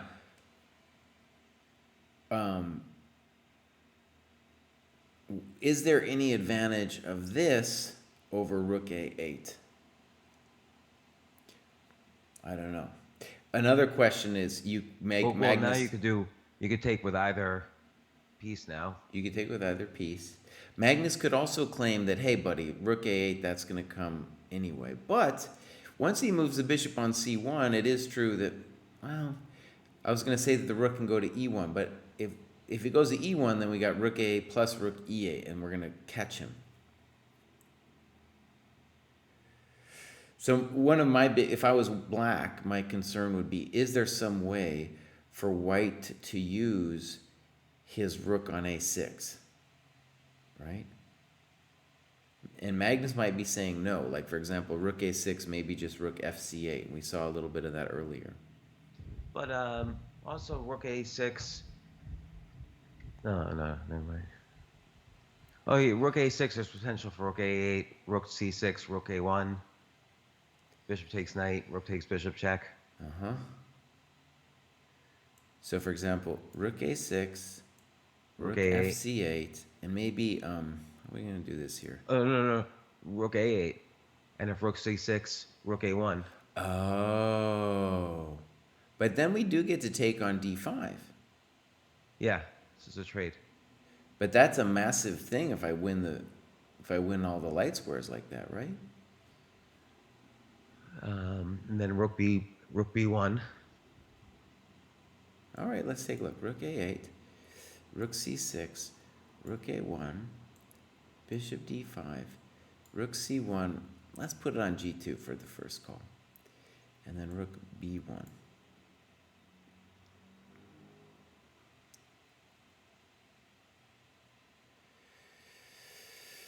I guess b3 or b4. Yeah, no, I think he's doing great. And then also rook c7 at some point. Yeah. But your move Right. b3 looks good. Just looking at it. No, that's good, yeah.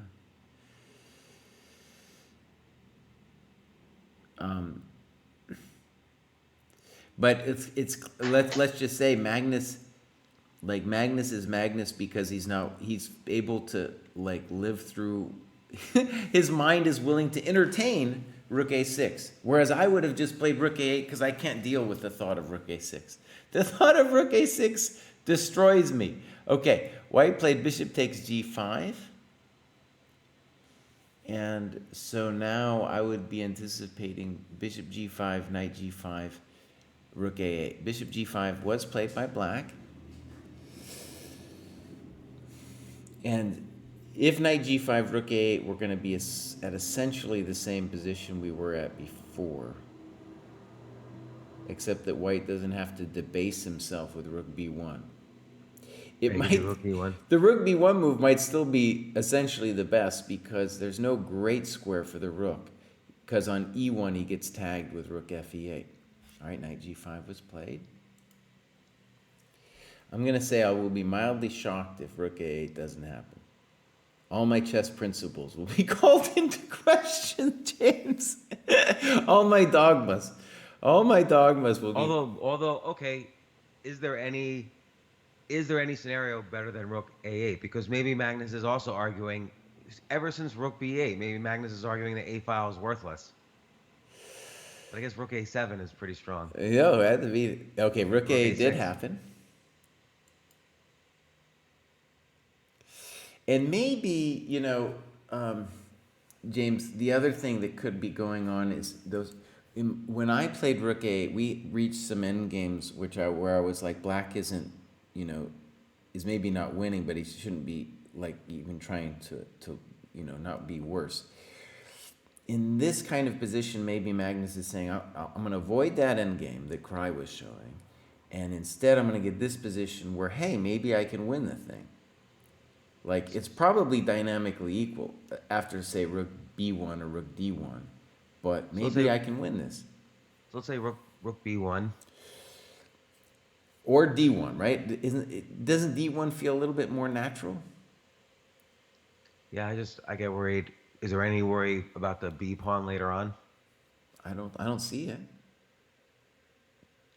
And then how does white truly get the queen pawns moving? So what's white's path to win? All right, let's just play rook d1 for a second. First of all, I want to ask you a question. Who do you think is better in this position? Who would you rather be?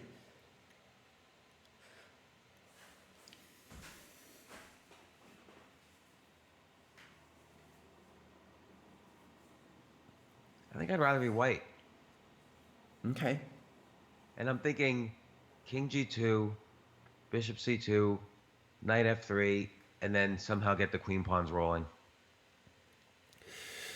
And white has no risk to lose other than that he's playing Magnus. I called rook d1. That did happen.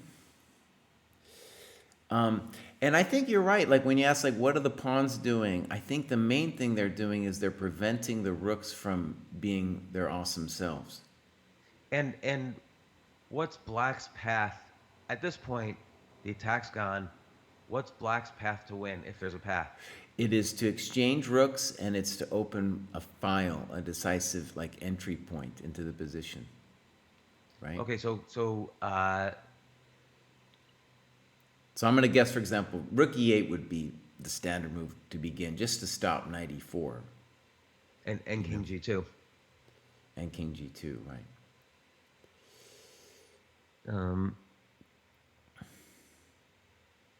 Rook e8, is there bishop c2? No, h6. And I want to mention, too, I think it's a big deal that black's kingside pawns are split. If those guys were together, it would be a lot easier for black to deal with the weaknesses. Whereas right now, there's like the f5 squares weak, all like f6, f5, f4, all of those are potential like outpost squares for my knight. Jesse, another problem for white here is, how does he ever get the king to f2? Fair point. And maybe that would even be a call for rook b1 if you wanted to do that. So you would have to avoid knight e3. All right, Magnus plays knight b6. And we're guessing that the intention is something like knight c4, knight a4. I would have played rook e8 in a heartbeat, and so this is the difference between this guy and me. He's not worried about knight e4, and he's going immediately over there to get play. So, you were asking, here's an interesting point. You were asking, well, what does black want to do? And what knight b6 is really cool is, I think the intention is knight c4 will let you take it, and then when you take it, you open the b file so that I can start nibbling onto b2. I have some questions about that, but Knight e4. that's definitely knight e4. And then now there's also f3. Now, I'm not sure about knight c4, James. Not really at all, but I'm going to just try it out here. So knight c4. Bishop takes. Pawn takes.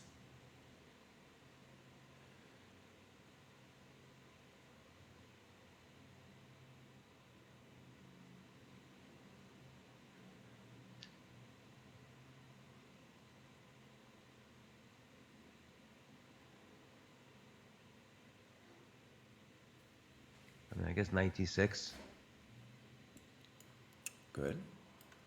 Okay, 4. And then if I were white, I try to think a little bit still of, you know, h4, h5, h6, getting the rook in, maybe keep.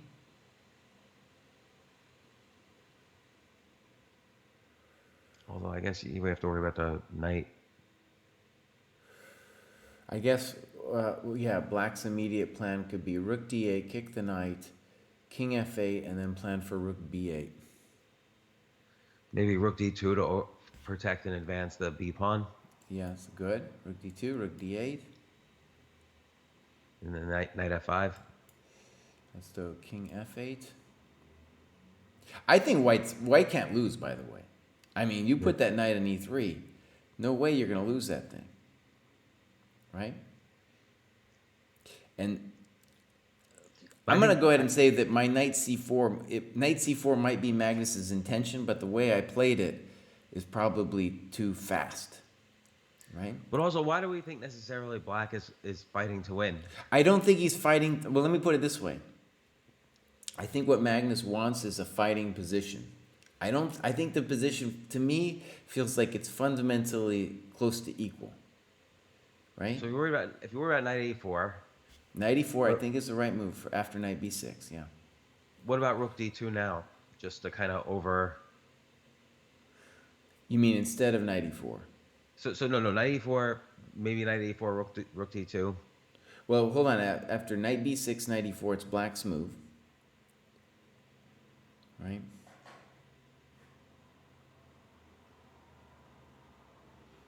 And so it seems like white has more of the opportunity to win than black here, right? Like Maybe. king e2, f4, Maybe. king f3, g4. I'm not sure. I feel like I said, I feel it's about equal. What?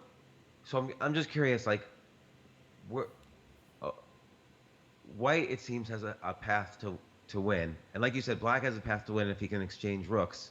Mm-hmm. But it seems like these king pawns and queen pawns, one side or other could move. And black's king's not so safe. I totally hear you. I totally hear you, James. I'm with you that there's dangers here for black. And if I was white, of course I would be like at least hopeful about my chances. But let's say, for example, knight b6, knight e4. I'm not exactly sure. By the way, knight b6, it was not my first intuition, but Magnus, I'm just trying to channel him. Let me try rook fd8. And so one idea might be to play c5 at some point, like some kind of knight a4 and then a c5, and especially like if your knight moves, then I'm going to play. Okay. And I want to prevent knight d6, I think, too.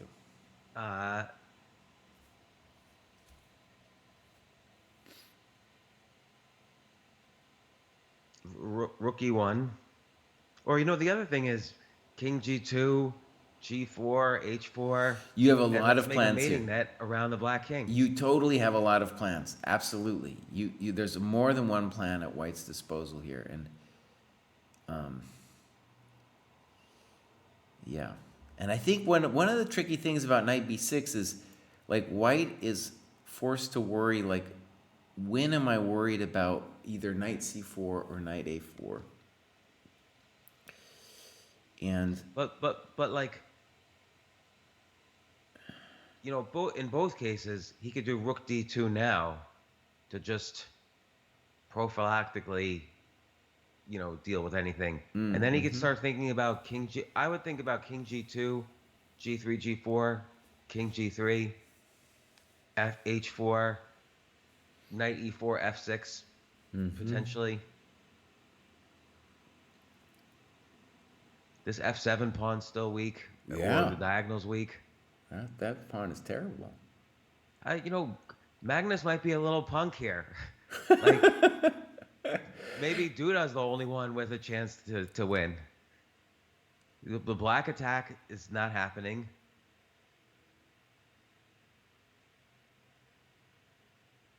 Magnus figured out I'm 100 points, rating points higher than this guy. I'm going to play rook b8 for no reason, just to confuse him. So the exchange sack was really good for white, because now how does black? It seems like white's king pawns actually are really strong. Like they could do a mating net around the king. Uh-huh.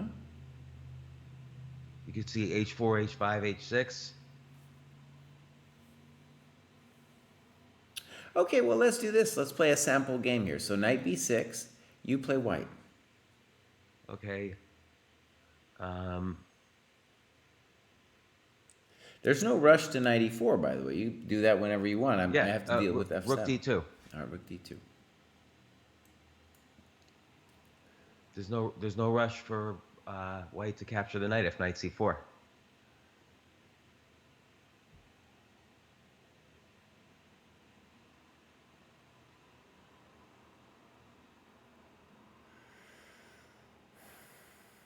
And white's argument is that the rook a1 check is nothing.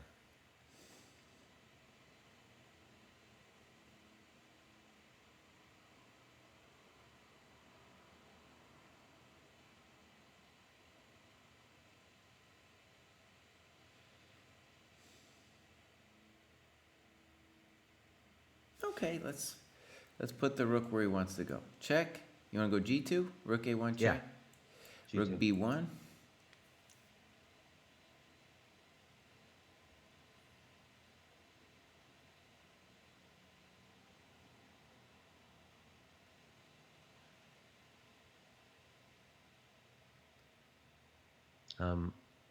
Knight e4.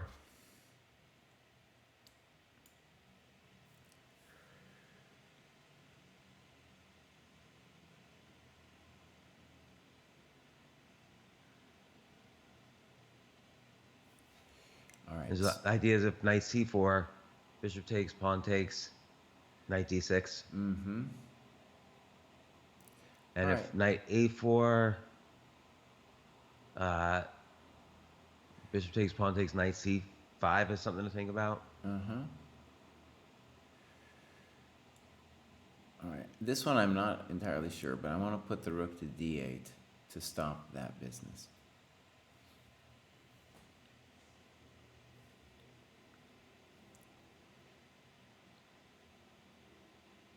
Yeah, someone in chat had an amazing idea for you too. After rook b1, they were talking about knight takes h7. Oh, yeah. And that might be precisely the kind of thing I want to worry about. That was Julio. Yeah, Julio's, that's at least something for me to worry about. Yeah.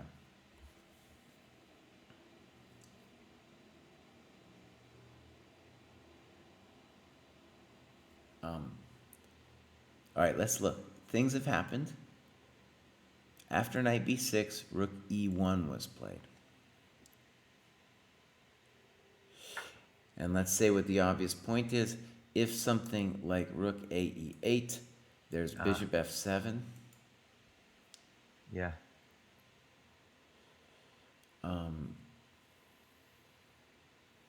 There's an argument, though, that it does maybe nothing because of rook a7.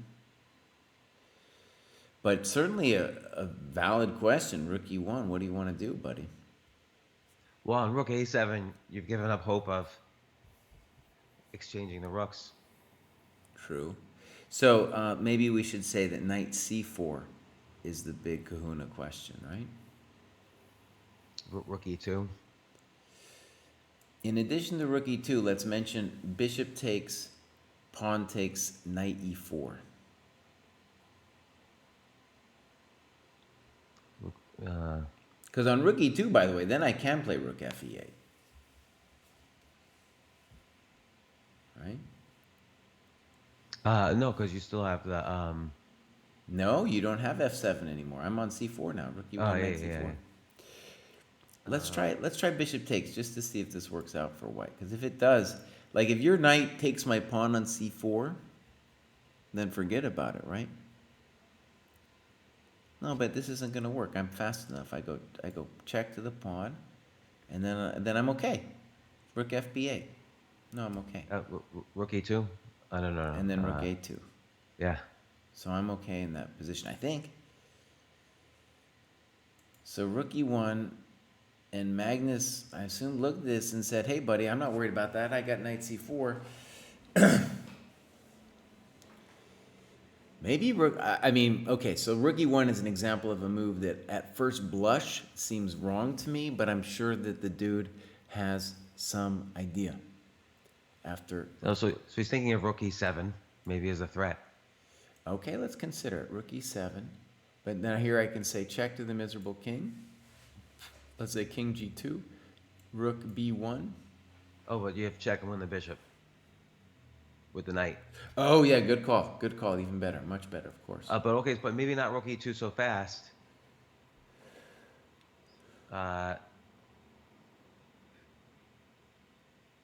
Maybe bishop takes knight and then rook e7. All right. Yeah. So we did call it. Knight c4 was played. I bet rook e2. But rook Just e2, hanging on. rook fe8, what are you going to do?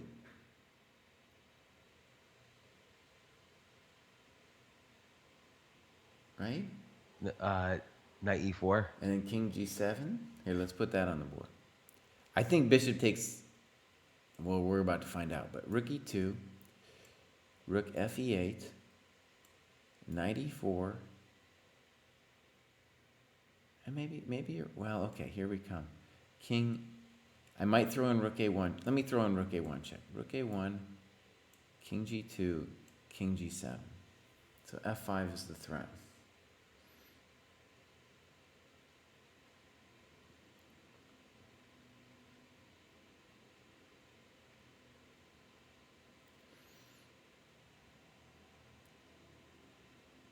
Or knight b2 is the threat. Yeah, I mean, f5 is going to win a piece. That's why, I said f5 was the threat, but knight b2 as well, sure.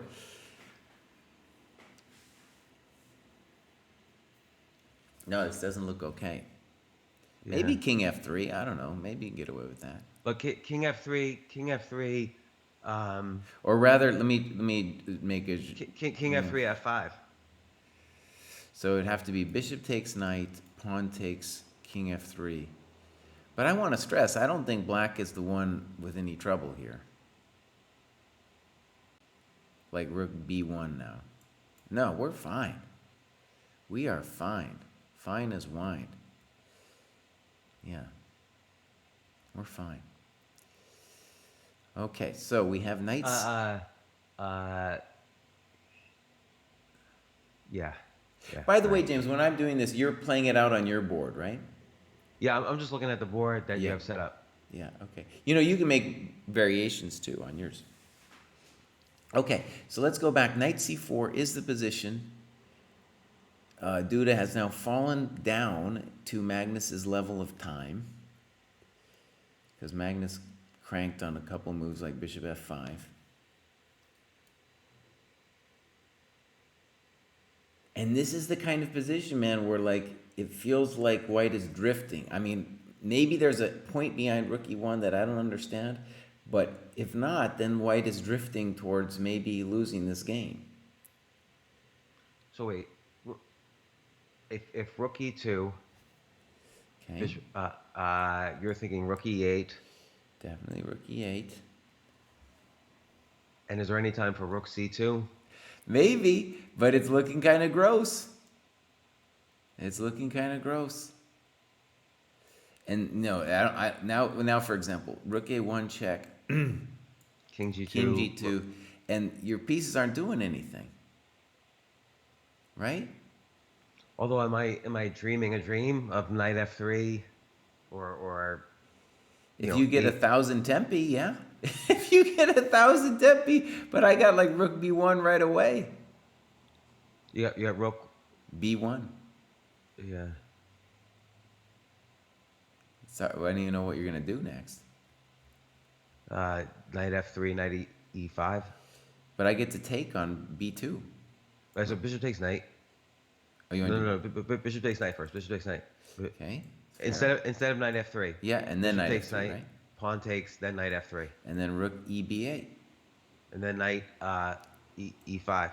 Rook b takes b2. Rook takes. I'm gonna win c2. I mean the pawn on c3. Okay, hold on.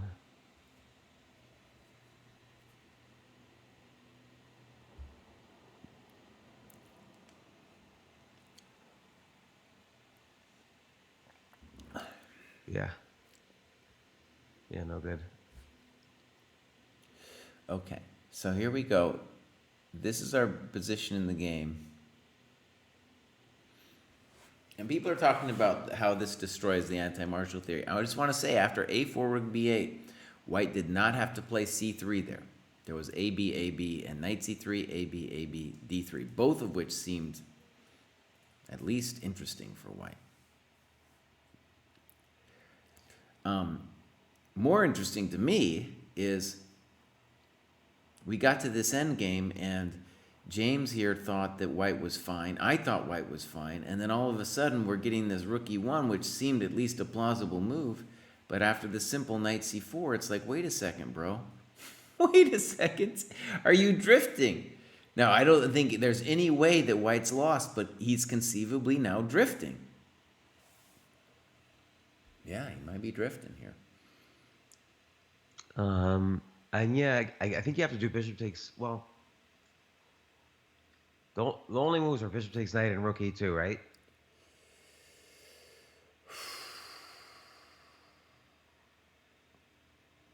I'm not really seeing much else. Seems like it's, knight b6. It's clear when Magnus plays knight b6, his intention is to do something like knight c4. So you would think that when you play rook e1, either you misunderstood some variation that you had planned on knight c4, or, or there's in fact some idea he's going to uncork that we don't understand. Now, can you give up the b pawn? Bishop takes knight, pawn takes, knight f3, followed by knight e4. Totally fair. And the only thing we have to say about that, though, right, is then it's clear that white is the one who is suffering. Right? There's a lot of these positions where I don't think it's clear that black is winning, but it is clear that white will be suffering, right? And once we get to that stage, we can say, holy crap, Magnus, turned this thing around. And even if it turns into a draw, it's still like the master at work, right? White's the one who wants to prove something. But he could drift. Now, if I was him, James, I would be thinking right away, how do I, create some fortress? How do I get enough play to draw this thing? Is there anything? Here's the plan. Is there a way to get the knight to f6, the pawn to g5, and then the rook out via g1? G1? King g2, rook g1, king h3 or f3, rook g3. You are a madman, dude. Because the only thing I'm thinking is, what does white have going for him? The black king is weak. You are a madman. The black king's weak, and we've got three healthy white pawns that could engage in helping the knight and rook attack. And we could give up some stuff on the queen side to get the tempo. I'm just asking if that's a valid plan that you would think of. No. No, it's not. Fair enough. How about this, James? How about this, though? How about your knight f3 move right now? Let the guy take on b2. Just let him take. And then I was going to say knight e5, and then I just realized, like, black then has rook a3. Also not great. Yeah, not what we wanted. Okay, I take it back. These are the things, though, that the dude is thinking about. Can he dynamically deal with knight c4 without taking it? Okay, what about rook Okay. e7 now? Let's see what happened. He did take on bishop takes, pawn takes, knight f3. Rook e7 now is a thought, but remember, then what was going to happen on rook e7, let me just put that in before we go to the game, was at the very least, black has check, king g2, rook b1. Right? Yeah, yeah, yeah. So in the game, white took on c4 and played knight f3. And I think, my sense is that with that, white is assuming the position. Now, am I right at that? I think he's assuming the position when he does this. So he's gonna go for knight d2 or e5. Right, so the reason he's assuming the position is rook a2 now. Maybe white can hold that position, but I am crashing through on b2. There is no way for you to defend b2 anymore, my friend. Right? And does he go for knight c6 and maybe try for is this d pawn more powerful than we think? There's some fork action. I just had a crazy idea, James. Check this out. Maybe this is an idea. So let's just say rook fb8, right?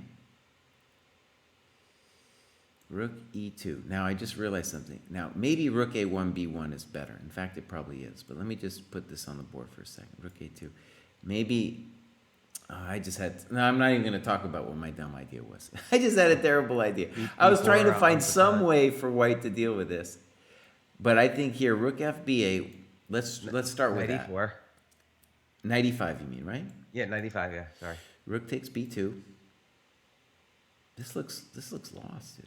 Or it's at least very unpleasant. Knight c6. I mean, I got rook a2. Rook a2. That's the big kahuna. Oh, yeah. I was playing a hustler in a park, James, one time, and they told me that 2 queens was a hurricane and 2 rooks was a tornado, you know? I've kept that as part of my arsenal, man. Park wisdom. You can't beat it. That works in jail too. That's right. Knight. So I'm just going to assume rook fb8. There might be the advantage of rook fb8 is he has to tell us immediately. But honestly, rook a2 is probably just the exact same thing. okay, so maybe you're right. Maybe white's just saying, okay, I'm gonna go to a position which is a forced draw. Or hopefully a fortress. Like it might not actually be one, but it's hopefully one for him. So one of the advantages I think about rook fb8 is on rook e2, I have rook a1 check and then rook b1. And all right, let's think about this. I don't see. I don't see how you draw this, man. I really don't. Maybe you have to give up a pair of rooks because you get those double rooks on the second rank. Yeah, but like I said, man, once you exchange the rook, that knight is lonely. That knight is lonely. Okay, wait. So knight f3 e5 again. Okay. Rook takes, and then knight takes c4. Okay, good. Rook c2.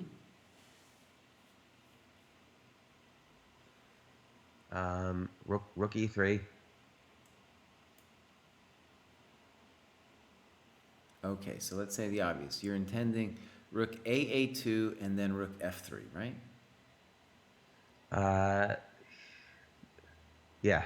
Okay, so let's go. Check to the miserable king. Rook a1, king g2, rook a1.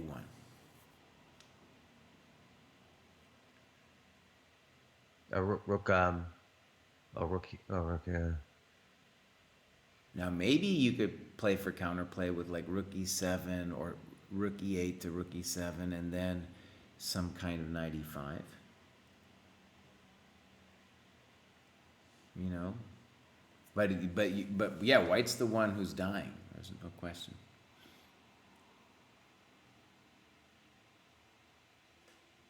Um,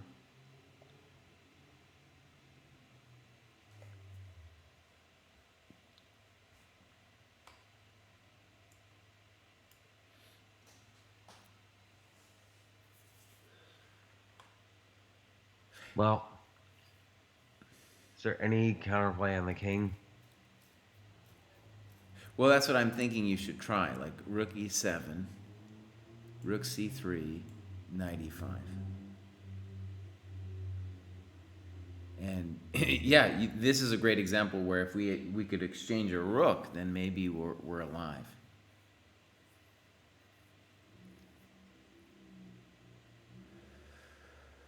And I just want to pause to admire Magnus for a second. So imagine this position after 27, knight f3. For my meager mind, rook fb8 is just like the move you do. And what Magnus is doing is he's going through like really deep endings, trying to see if there's some small difference where he can catch White. Like he's already looking at these positions we're looking at and wondering like, is there some way I can get to those positions in a more nuanced way? Right? Whereas for me, it's just like, well, rook fb8, that's what you do. You know? And maybe he ends up playing rook fb8 and maybe it's all the same moves anyway, but he's at least like, yeah, he's deeper in it than I could ever be.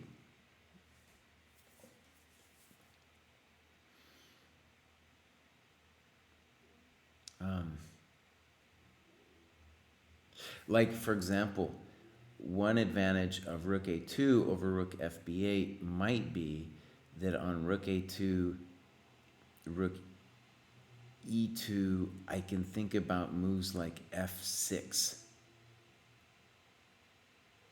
Now, is it a big thing? I don't know, because on f6 I still have to worry about rook e6, but it's a different idea that he could be thinking about now. Yeah. So let's say rook fb8. So wait, what was that order? So I was talking about rook a2,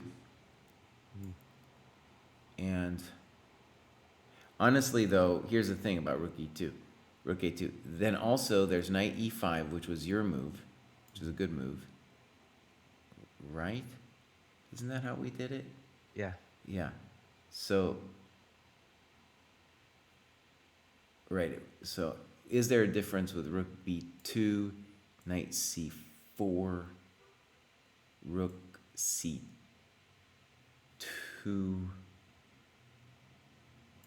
rook e3? The difference is my rook on f8 isn't involved in the game. That's the difference, my friend. That's why rook fb8 is the intuitive move. Okay. Yeah, so that didn't help. That didn't help to play rook a2 first. Yeah. So rook fb8. But here's the question, James. What is he thinking about? If rook f... This is one of the things that fascinates me about this guy. Like, he's thinking about something else. Or he's gone deep into the position. But there's the doubling on the second rank. But that comes about via rook fb8. Yeah.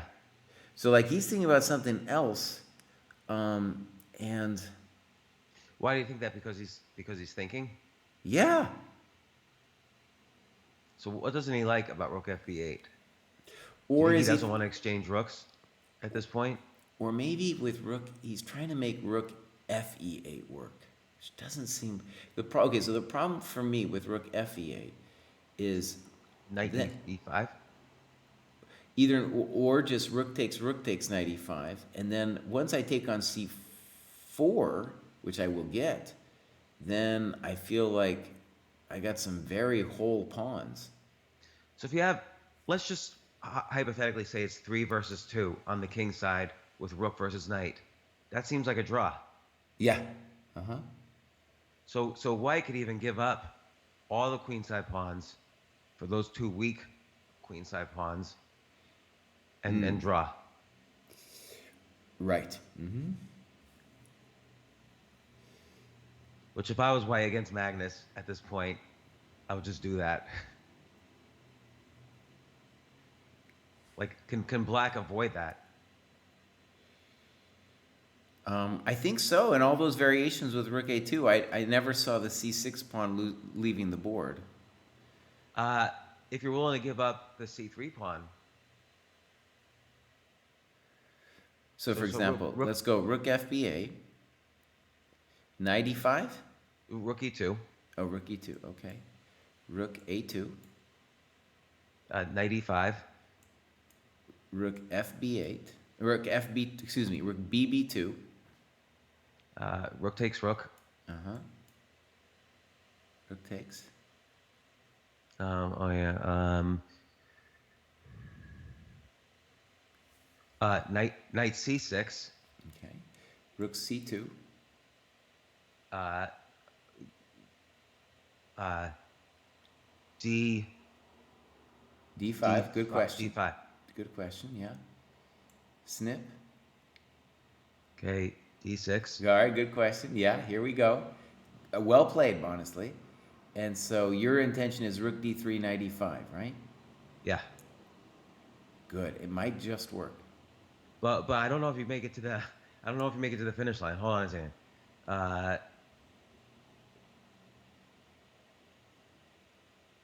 I gotta play rook d3. You gotta play rook d3.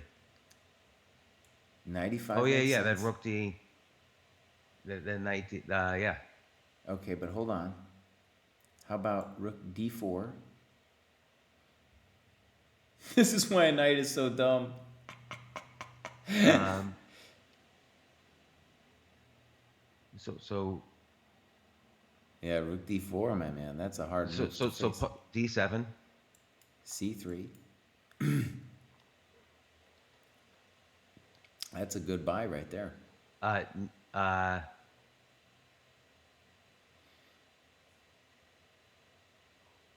That's it. Okay, hold on.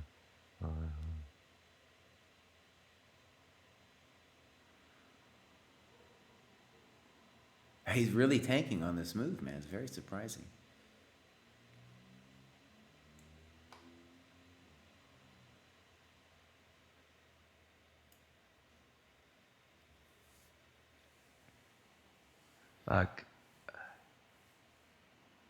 King e2 here.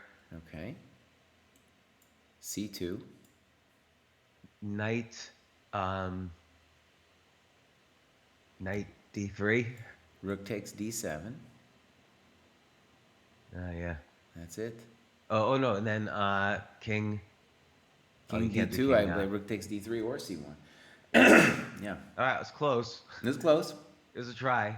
But you can tell that's the kind of suffering that he signed up for now. It's because those are definitely the lines that Magnus is considering. Rook fb8 was finally played. So, I want to sit Magnus down, dude. I want to be like Magnus, buddy. I need to interview you about these positions where you're seeing something. Like here, let me tell you, James. So from a practical perspective, I am not entirely certain like what White's gonna do, right? So why not just play rook fb8 and then save my time for another day? So knight e5 happened. Rook takes b2 did happen. And all those positions, right, where Duda was just like, no, I have to keep the rook. So now big questions.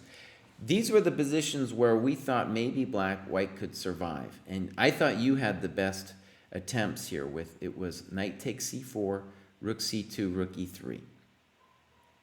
Those were the ones that made the most sense. So let's put those on the board for a second here. So knight c4. There might be some weird rook b3, but let's just play rook c2 first. Rook e3. All right, knight takes c4 was played. And so I'm assuming rook c2, and your move rook e3, and The point is going to be that your beautiful rook f3 will defend our junk after rook a2. Yeah, or is there a rook a4 first? Rook a4 first? Oh no, but then knight e5. Knight e5, yeah. And so this could be headed, I guess it could be headed to a draw. And again, maybe Magnus has already worked it all out, and he's just like, yeah, this is going to be a draw, dude. It's like, I was just working it out when I played rook fb8. Because Magnus's strategy might be to just crush him in the. Is there a faster Yeah, Armageddon portion? it'll go a little bit faster tomorrow. But, no, Magnus wants to win all these games, dude. He's a madman. He definitely is trying to win this endgame. I mean, let me just say, like, guys like me get to an endgame like this, I'll be like, well, okay, it should be a draw. And then if I see something, Magnus will try to create weird problems for you, man. But I guess what's interesting is he did play around with trying to. He got advantage from trying to force exchange of rooks, at least in some of the lines. And now it's a combination of winning these pawns. We even saw a line where he could queen the c pawn, and then there's the doubling of the rooks on the second rank. Right. So he kind of had more at play than I realized. Oh, well, yeah. And definitely the question is, can he find something else here? So I'm assuming something like this is going to happen. He's tanking on rook c2, by the way. Whether or not he's going to do it, it's the natural move. But the move you found, rook e3, is very good because, and I want to stress this, if black's pawns weren't split, I think black would have much better winning chances because the split pawns mean that white can create counterplay, especially against the f7 square. And essentially two different weaknesses, c6 and f7. And that, we're thinking, should give white enough to draw this thing, because he is going to lose the c3 pawn.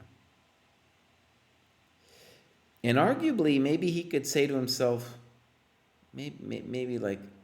Well, how does he lose the c3 pawn here? Well, it's going to drop immediately after rook a1, king g2, rook c1. Oh, yeah.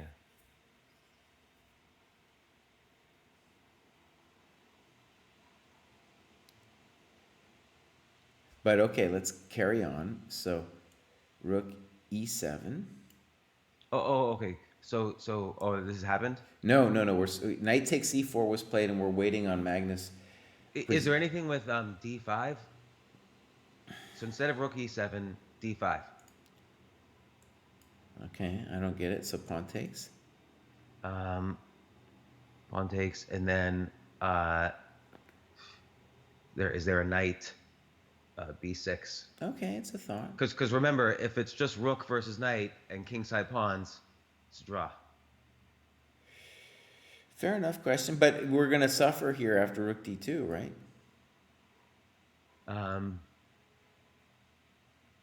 But now you're not winning the. Now you're not winning the c pawn. At least not right away. But I am threatening things like rook. Oh, so I'll do rook c4, rook and repeat, or I'll blockade. Now it's all true. It might be true that rook f3, rook f5 could be a way, to draw this thing. Let me just stress, James. So after knight takes c4, to me the really only move that makes a lot of sense to me would be rook c2. But he's looking at that rook e3 position and being like, well, is there any other way I can create drama for this guy to push him over the edge? Because it just seems like white has a lot of possibilities to liquidate the two queen pawns for the black pawn. And if he can protect the second rank, then it's a draw. No, I'm with you. I think he has drawing chances. It's just, Magnus is the one who's pushing.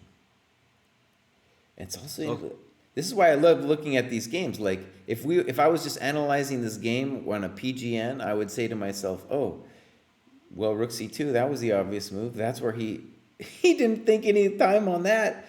No, he's thinking. And there's no mate possibilities against the white king. right? There's always counterplay, you know? I mean, he does have to worry about the counterplay. The rook and the knight can be massive against local weaknesses like the f7 square.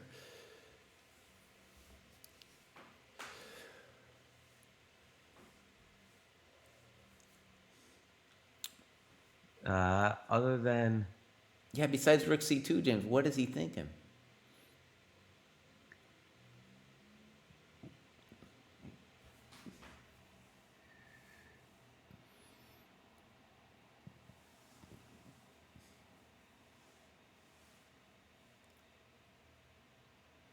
Okay, so something was played. Rook c2 was played. Again, he tanked for it. He tanked for it. Rook e3. You called that about a half an hour ago too, buddy.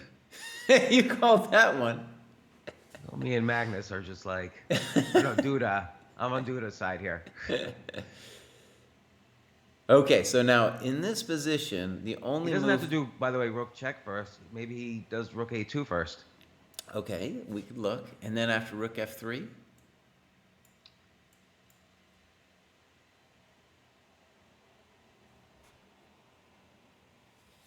And I want to stress one of the problems for black is that white is, white has his own threats here. If he plays knight e5 next, I'm in trouble. Yeah. Or at least I have questions to answer. Put it that way. Okay, so let's say rook a1. Instead You're of saying his only chance, black's main chance is rook a1, king g2, rook c1. right, and in that position, I think it is it's a draw, and I think there's going to be more than one way for white to draw it. But Okay, so you're looking for more. well, Magnus is looking for more. I don't see any other ideas. My mind is just at a blank besides rook a1, because if I don't win the c3 pawn, then white can play rook f3 and knight e5 and just get good play. It's also a defensive measure that I'm doing this. It's because black doesn't have a g-pawn. So he can never harass that rook on f3. Well, right, I'm saying, if those pawns were in any way connected on the king side, we would be in a much better business for black. So who do you think is better here? I think black has the better practical chances, but it's a draw. Rook a1, king g2, rook c1. There's our variation. Yeah. And let me see if I can find the cleanest draw here for black. I would say either. I still think this. Let me try rook e7. But okay, but also d4 is d5 is interesting. But I don't want to suffer. I want to say that I'm going to survive. In fact, like, maybe I'm the one having a little fun as white. So let's just, because black's rooks are kind of funny, and maybe that's what ultimately Magnus is concerned about. So now either knight d6 or knight e5. Both of them seem kind of interesting. Let's say knight d6. Okay, so knight e5 or okay, rook c1 d1. Good move. Yeah. And something like knight f7. Yeah, and then rook takes. And then something like knight g5.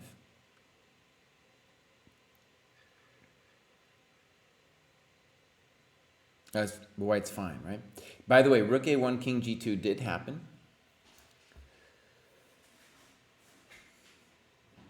And you don't think there's enough play with the c pawn here? I really doubt it. No, because black's king is going to be harassed to no end here. So like rook d2, rook c2, and then just march the pawn up. There's only so many checks on the black king. You can't. Well, I don't know.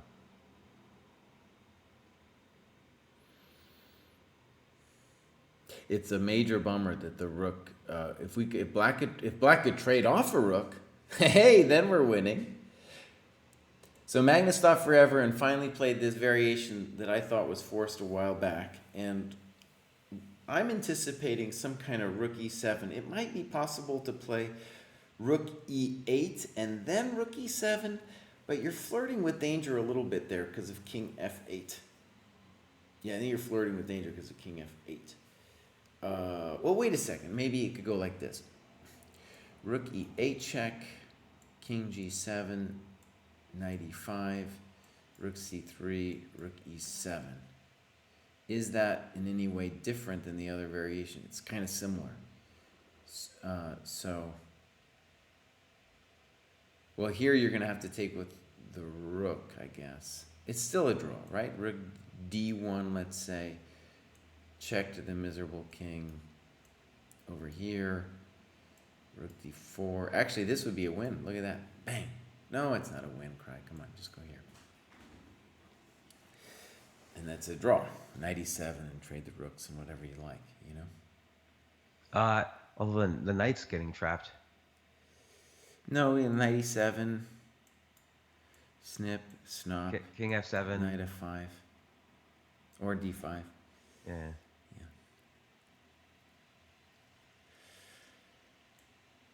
Even when Magnus draws, dude, it's still an amazing game. All right, for KC1.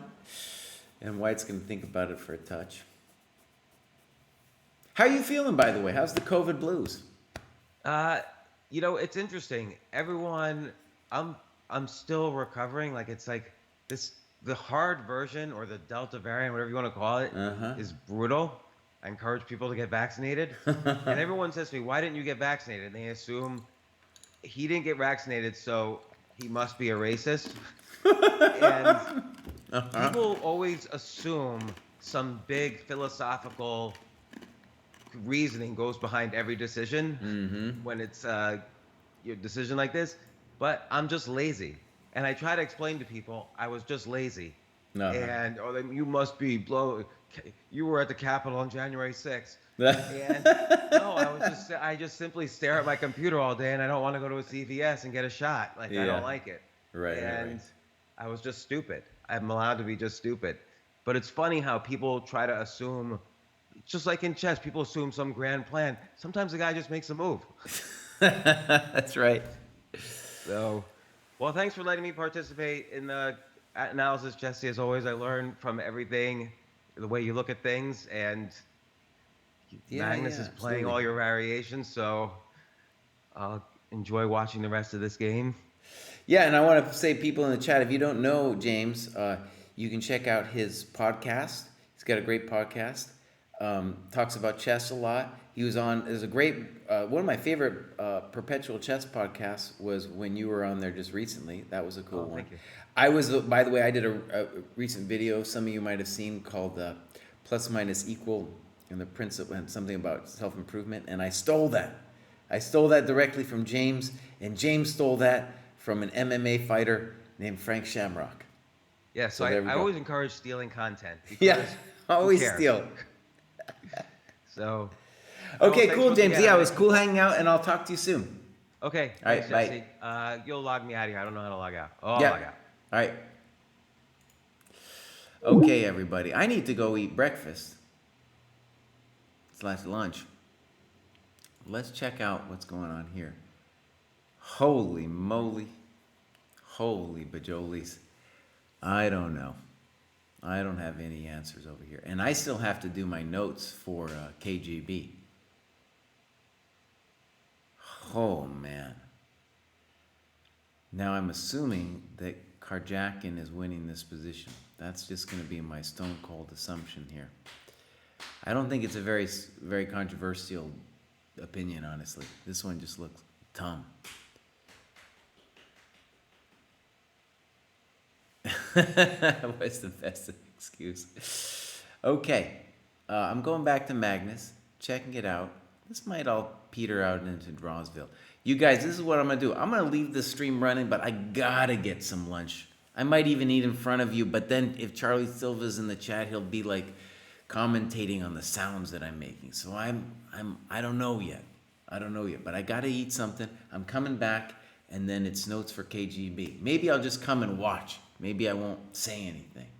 Maybe I'll turn the mic off. We'll see. All right, I'll be right back.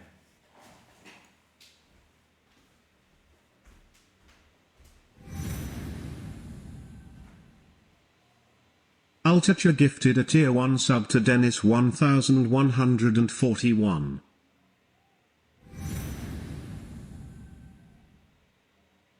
Ultitcher gifted a tier 1 sub to glazeleak_q.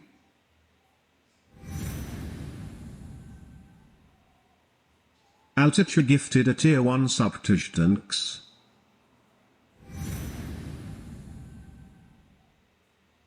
Ultitcher gifted a tier 1 sub to Monkey Man 848.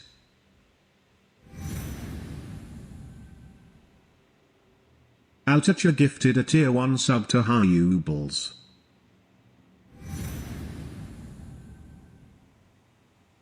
Ultitcher gifted a tier 1 sub to Derek Meadows.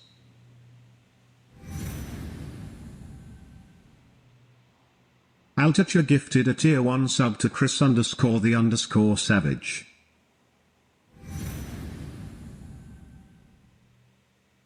Ultitcher gifted a tier 1 sub to Mojo Magics.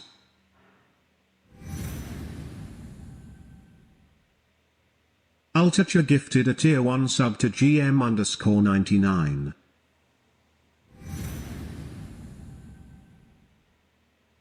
Ultitcher gifted a tier 1 sub to XXMLRSXX.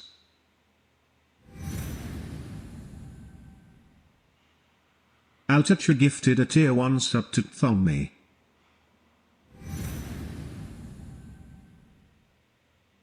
Ultitcher gifted a tier 1 sub to Lord Francesco 25.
Ultitcher gifted a tier 1 sub to Chessie 33.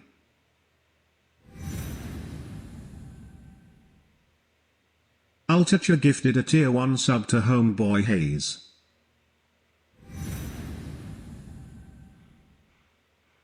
Ultitcher gifted a tier 1 sub to Ritaj_atheist.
Well, my friends,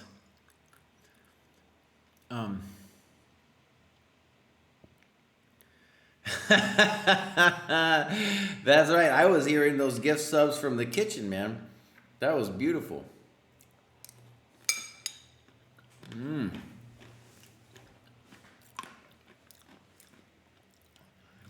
Wow, man. James is doing crazy subs. Crazy subs.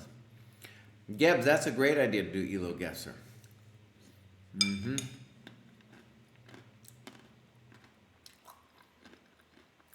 Karyakin had a great game. We're going to assume that Karyakin's through to the final, which means that Karyakin qualifies, dude.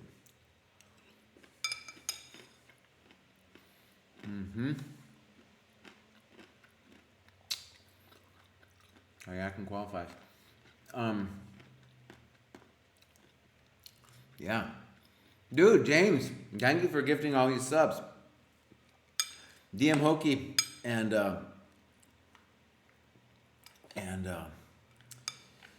Coasty are doing my annual performance review, you know. And I don't got enough things, so this is helping me out, dude.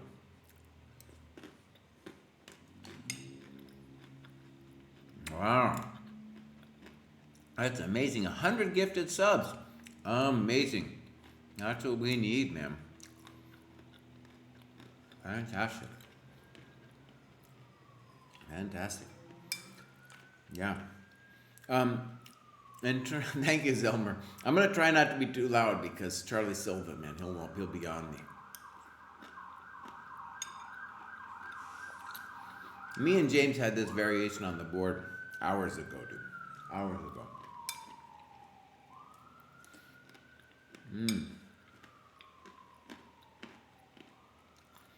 Dang. Mega donated subs here, man.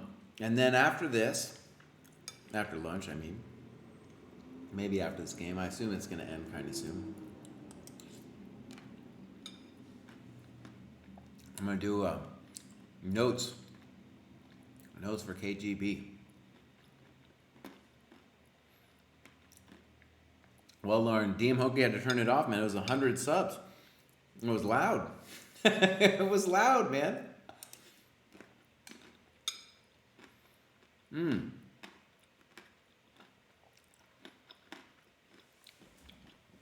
So, Debs, I've never played Elo Guesser. I assume we just like you. Yeah, that's a fun game. Should I play it with somebody? Like me and Costa look at it and then try to guess it?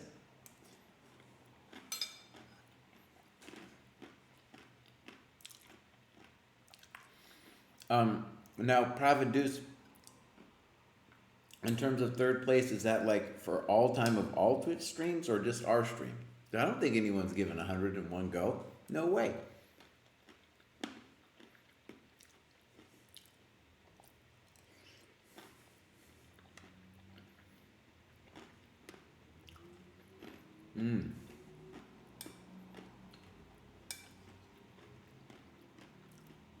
Man, these subs just keep rolling in.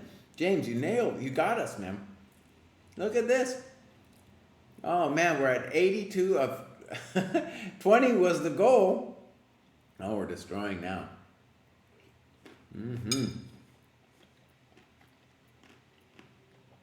Yeah, DM's with me. I had to be the most at one time. For us anyway. But maybe the third of all Twitch time.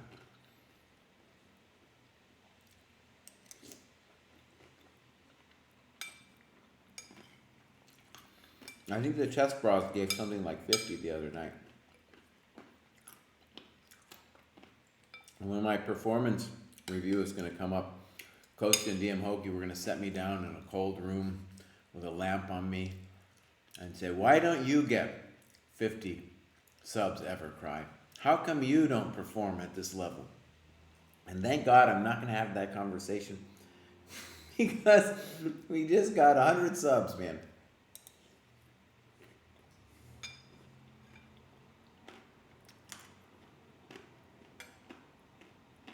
Mmm.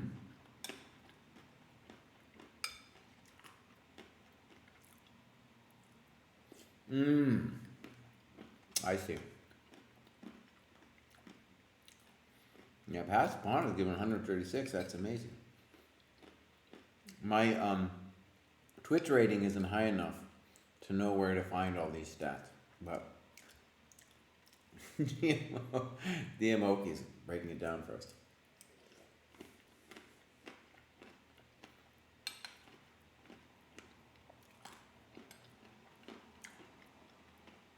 Magnus is pressing, man. Other people would have just taken that pawn on c3.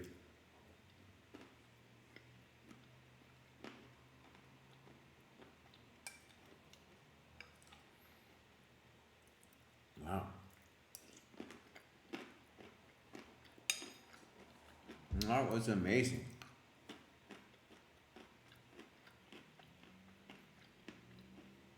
That's right, DMO.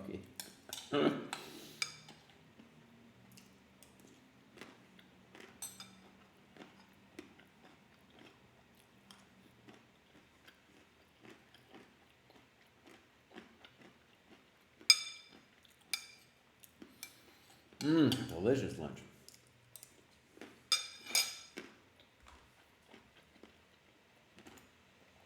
Let's consider this game here for a second.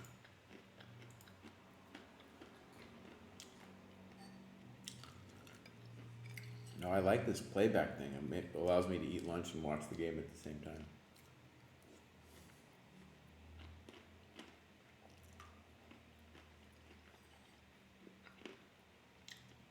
There's the old school. Mm-hmm.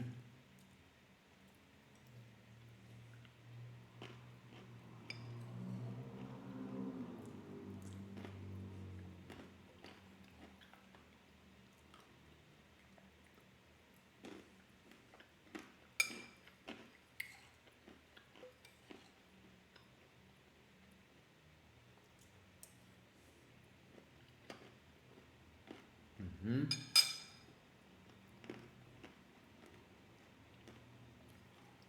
Uh-oh.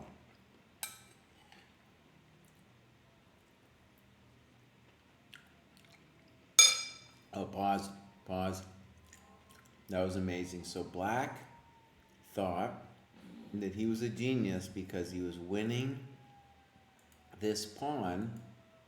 We've won a pawn. And then he realizes, no, I'm lost. Sorry, bro. No, I'm lost. That's rough, man. So if we go back to this position, with d4, he kind of commits to this grand scheme, right? But is he actually lost if he doesn't commit to the wild scheme? No, right? He should still be fine.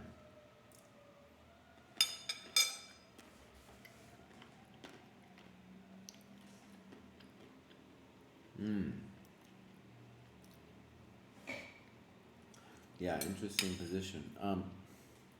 I guess we're claiming if rook e6, f3.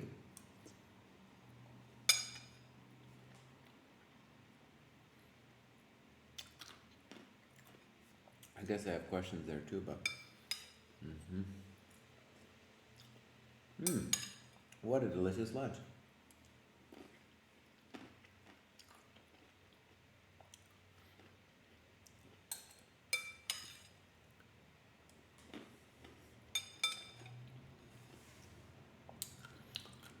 Yeah, 100 subs, bud. Actually, you know what? I haven't seen Pass Pawn in a while. Pass Pawn holds the record, but I don't know. I haven't seen him. I hope Pass Pawn's doing all right.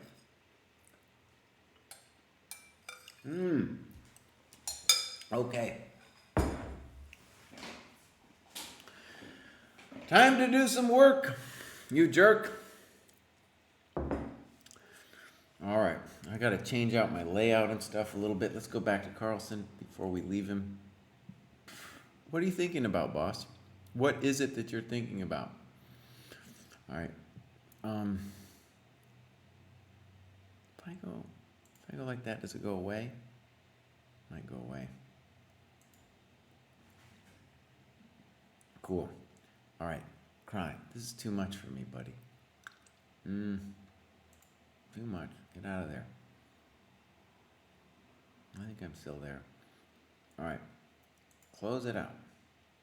I gotta keep the stream going while getting my old chess base, my friend chess base. I shouldn't say chess base is my friend. Not really my friend.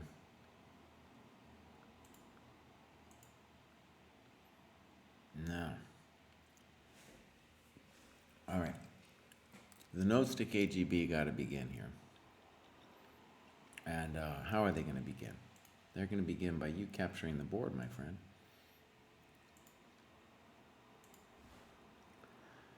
Okay, capture the board, my friend. Oh, KGB, oh, KGB. This was an amazing game. I spent days working on this thing, and now I'm here to torment you all by, look at that, I cut out the notation. Was that cold? I might need a special template from DM Hokey at some point here, because now I have to capture, I have to like make this small or something. I don't know where we're gonna put that. Let's just put it right there for a second, and then we're gonna go window capture, and I gotta capture. We did have a breakthrough last time where we figured out how to not have a really annoying part of the screen here for chess space. So that was a good thing. And I think it's gonna be like that. We're gonna make this baby small.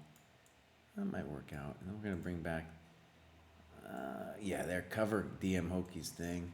There we go. Then we're gonna claim that that's gonna work out. And we're gonna make this a little bit bigger. Well, this might work out.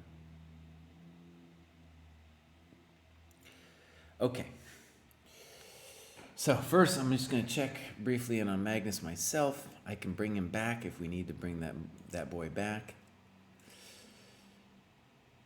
Yeah, it has gone basically according to what we expected it to go. So now back to this business. All right, so I was white in this beautiful game. Where is it? There it is. And I have some complicated notes to make for this game. It's a very interesting game. All these games I'm doing, honestly, like I can really recommend. Of course, I've always recommended going over your games, but I can say this rhythm that I got with the KGB where I do one game a week. So I study as much time as I can get in. I study just the game. I don't do anything else. And then, I do it on a notebook. And then it's only at the very end that I put it into a chess-based file for him and also for my future self. And then I'm going to talk to him about it at 2. And then, what am I going to say? And then I will come on after 2. So at 3 o'clock, I'll come on. And I'll share with you the things that me and him talked about. And the point of that is not just to have a cool stream, but to force myself to put in words what dude said and reflect on it. Okay, so here we go. My opponent in this game is a Cuban GM who is called Hevia Alejano. This is round 8 of the Cherry Blossom. Okay, so here we go. C5, knight d2, d6, bishop h2,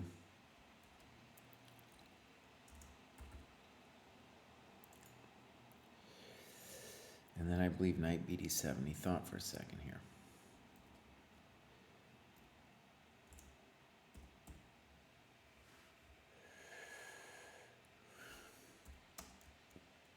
In past games, Alejandro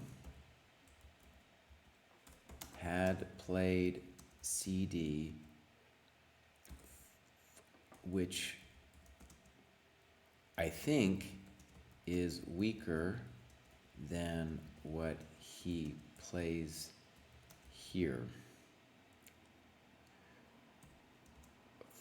Against that move, I also had some nice computer prep. Okay. So this, I'm going to call this a theoretical position after, wait, maybe I'll do it now. I'll do it after.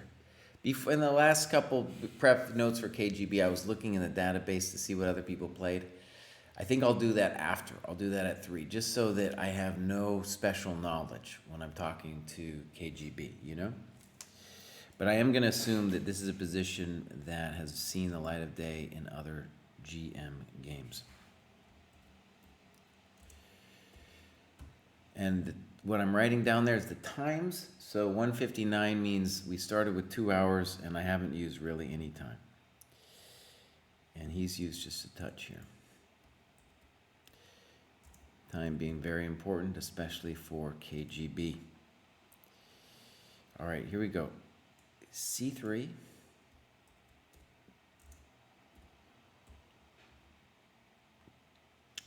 And now black plays. Black has to make, okay, so here, interesting moment. Black has to do something. And what I want to stress for those of you just thinking about the position is his problem is the queen. What to do with the queen? Where to put it? It does not really want to go to C7 because the bishop is looking at it. I'm getting pretty good with these chess-based arrows, by the way. I've been good in the past, but I forget because I'm using like usually the chess.com board. I forget how to make the chess-based arrows. Okay, so he plays what I'm going to call a weird move. And I don't know if it's one of these. I'm going to give it one of those. Because at the moment, I haven't found like why it was totally wrong. But he tanked a little bit and played rook e8. I think the position is already pleasant for white. So it's almost like I expect white to get a small edge anyway. I'm not sure about my next move. I'm not sure about it. But I also, in my analysis, okay, I'm going to just say, well, not sure of this move, but I didn't come up with an improvement in my analysis. There's some variations actually I need to give. The first is, okay, if knight c4, then I'm going to say either bishop f3 or d5 is equality. I'm going to say equals. I'll check all this with the computer later. And then also here, knight c4 was an option.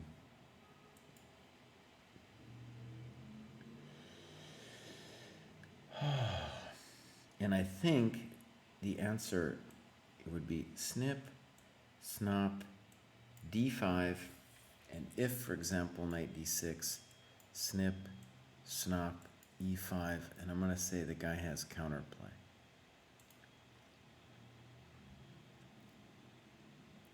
I think that's true. Seems true.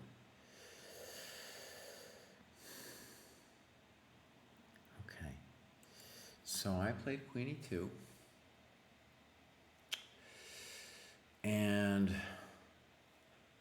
now the dude took. And now we have our first critical moment.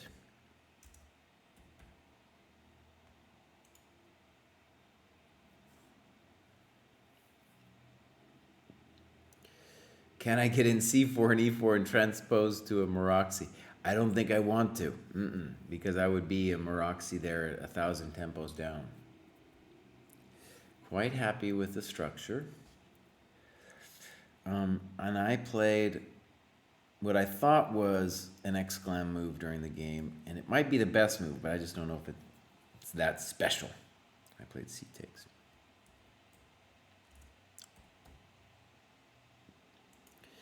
And I thought here I had an advantage, but it might be less than I thought it was actually. So E takes was the other option. And one interesting thing here, I'll just write on E takes. Now at least the rook can claim to do something. And E5, as ridiculous as it seems, might be a move.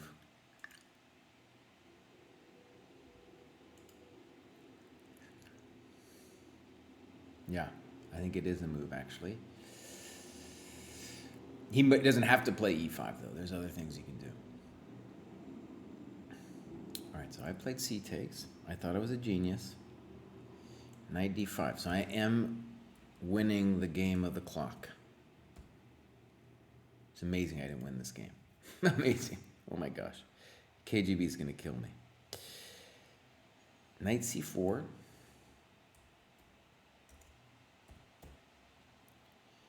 This was all intended. And now a very strange move that Knight B8.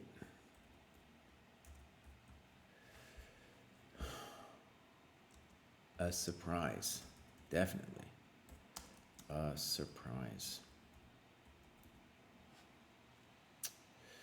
Okay. So, I thought basically forced was going to be the following variation. Knight F6. Queen D2. A5. And now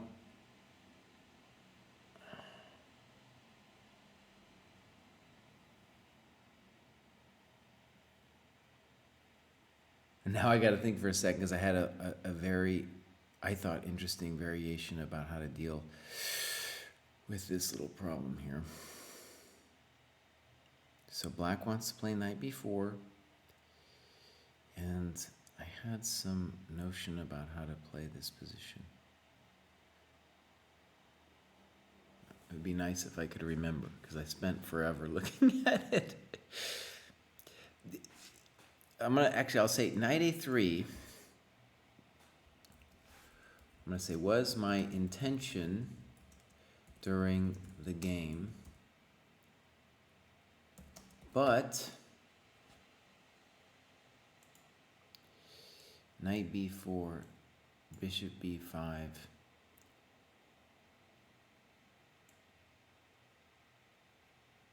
rook f8,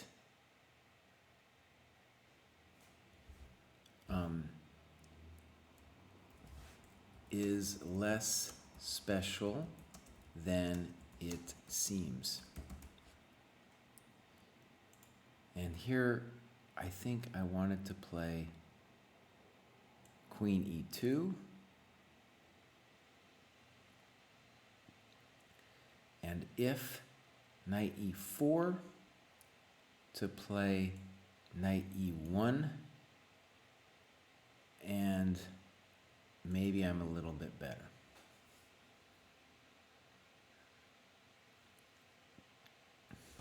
I'll say, this is what I came up with in the post, but during the game, I was hyper-focused on the C file.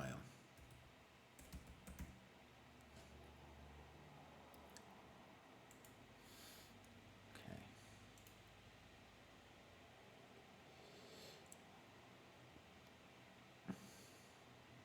Coach is talking about doing Elo guesser. So, for example, I was focused on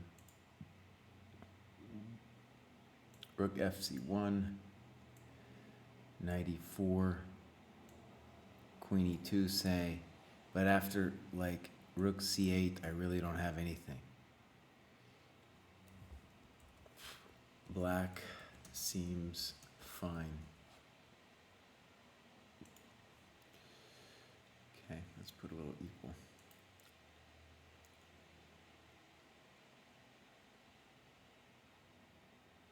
Yes, it was an interesting little journey for me in the post game, because when I played c takes d4, the intention was, well, like, I have to be able to meet knight d5, okay? So the intention is, of course, queen d2 and force the guy to play a5, and then claim that because of the b5 square that you have an advantage, especially because of development.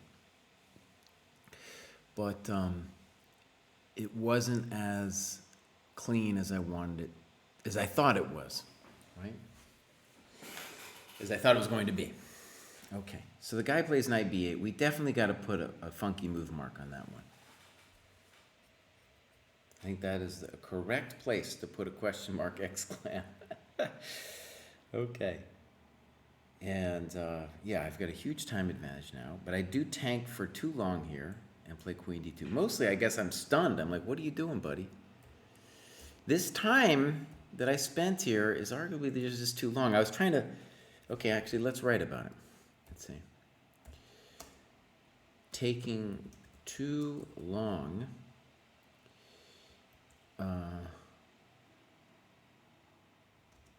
Knight b8 both stunned me and provoked me into fantasies of retribution. Okay.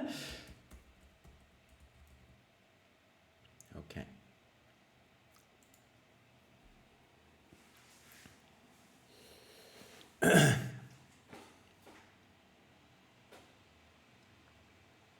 right, queen d2. Knight f6. This is his intention. It's really weird, of course. But he does have ideas, and this guy, he does, well, you know, whether we, even if we say white has a nice position here, black is playing with some interesting ideas, and so let's write it out. Only now do we see the strange intention of knight b8.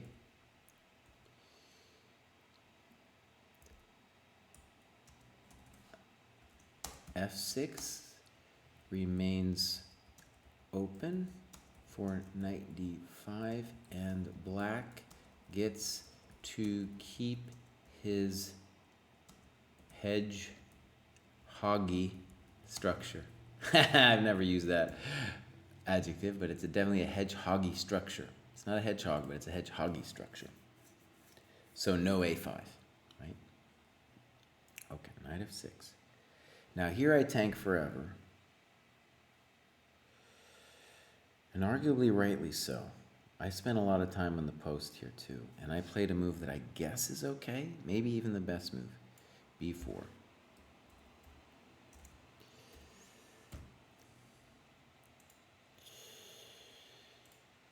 Rook fc1 is the move I wanted to play, but could not find a good improving move after knight c6.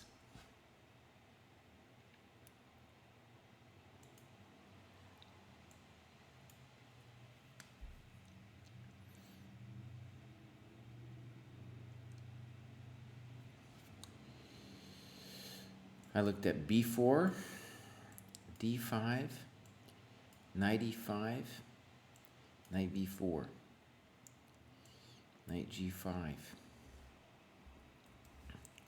For a time in the post, I thought this was good for white, but no.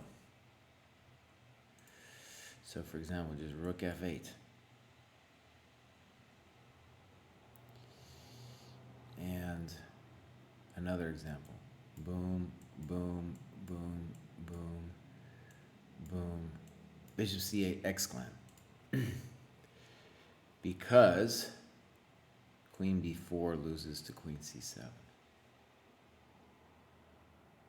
And similarly, knight f7, king f7, rook c7, bishop c8 exclam. Queen b4, queen c7. Right?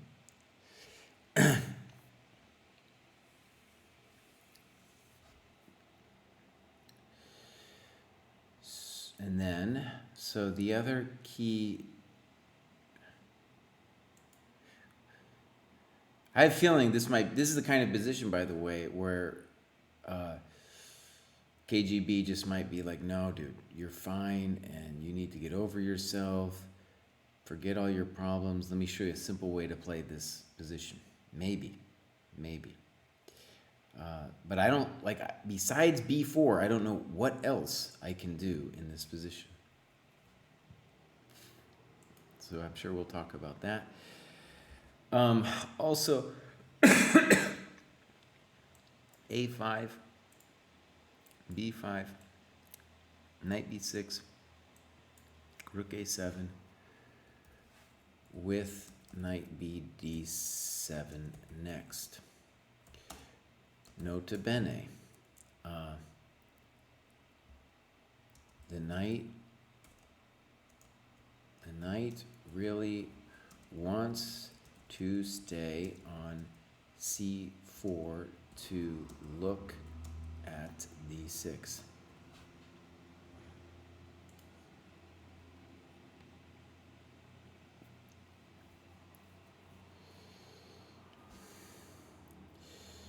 So I assume that we got Gebs here talking about knight e1.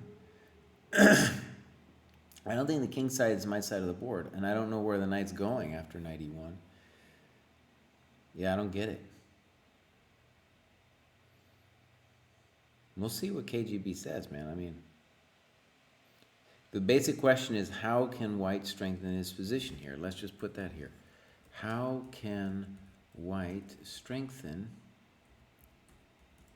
his position here? And let me say the obvious.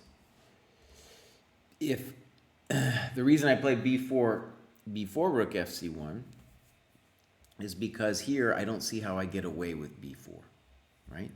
If I could get away with b4, I really, and I, in the post-mortem, man, I looked at during the game, and I spent I spent 9 minutes on this decision to play b4.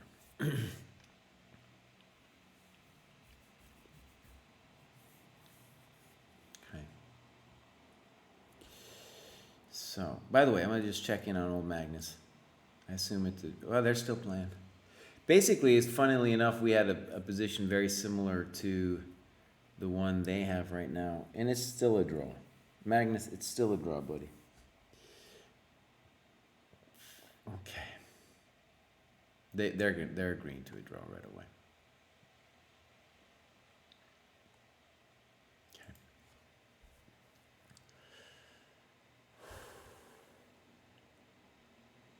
Okay, knight f6, b4. Now the guy kind of shocked me again, though I was definitely already confident. I liked my position here. Bishop f3.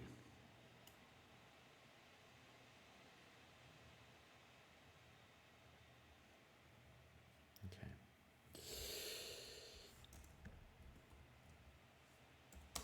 This was and remains hard to believe, but I don't have great advice for black?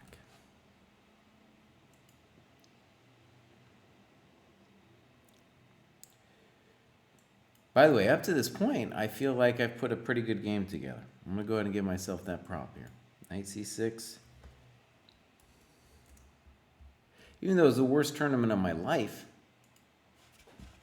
literally the worst tournament of my life, there was a couple parts of the tournament I didn't play so bad. Sections of games I didn't play so bad. So knight c6, and now I got myself another critical moment. Many critical moments here for myself here. And I think I played a good move. I played a5. Yeah.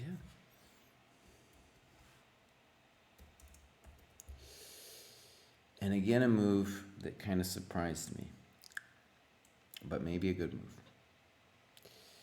And I'm going to give myself the old clear advantage sign after a5. Knight d5.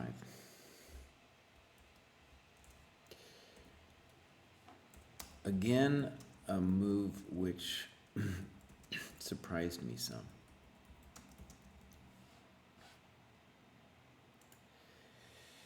Okay, I played bishop e4.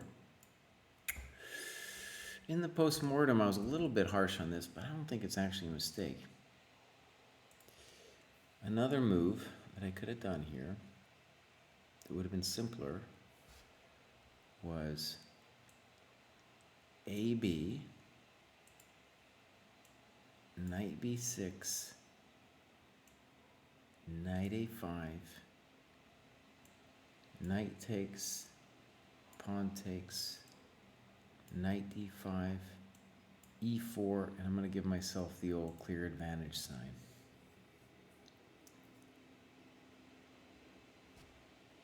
And then, of course, if bishop g5, we've got f4 plus minus.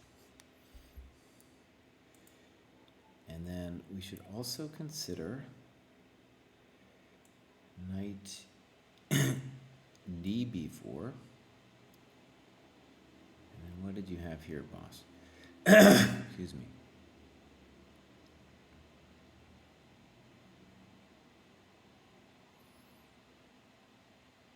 Yeah, it's like rook fb1. That's just a joy to behold right there. And then if this is just great. You can't be giving me that b7 pawn, boss. Okay. So bishop e4. And the guy gets frisky. Now maybe he has a better move than what he did. Now I'm going to be honest. I usually try to look for a lot of play for my opponent, but I was really, he ends up surviving, so I just was thinking mostly about my decisions here. He snips. And he's getting low on time here.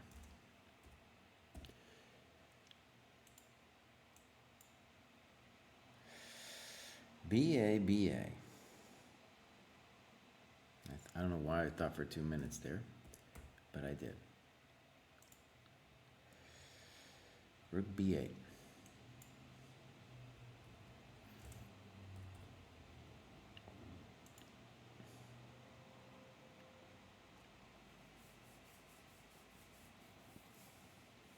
It's an amazing game. Okay, now I played knight b6.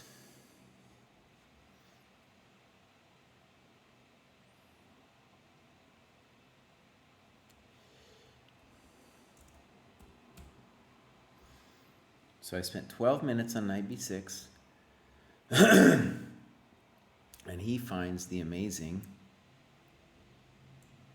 bishop h4 exclam. Amazing. But he does spend 9 minutes on it, so now he's down to 14. What is the point? That it's an amazing move, man. So he's utilizing this bishop, this queen g5 check all the time. I thought forever, and I did, I think, what's the right move. Knight c4. I'm going to give myself an exclam.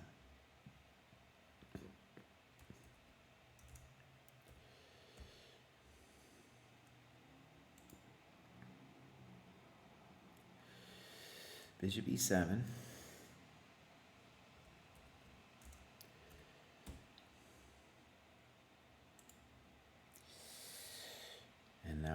FB1.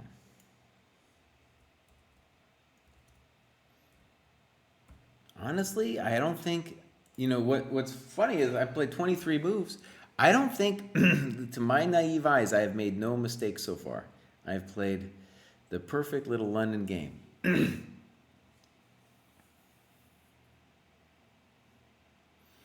Well, we can look at it. Talking about Bishop G3 here? No, boss. No, I don't want to do that. I didn't want to put that on there, or else he'll look at me funny.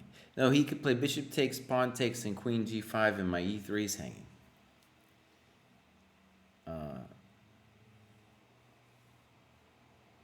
Yeah. Also, the knight takes B6 is at some point going to be a drama. Okay. No, I think this is correct. Correct. I'm still either winning or I'm doing great. I'm doing great. Okay. Rook FB1, and now the guy plays knight CB4. Maybe he had something better. But here's another critical moment for me.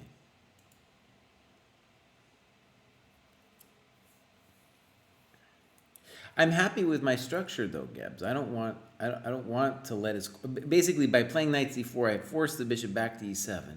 I didn't realize he could play bishop h4, So yes, I looked at all kinds of weird stuff during the game, especially stuff with taking on d5, but I didn't find anything. So just play knight c4, get this position, and now I'm again much better. Okay, and what I did here was, I think, fine, but I had another option. So knight b6.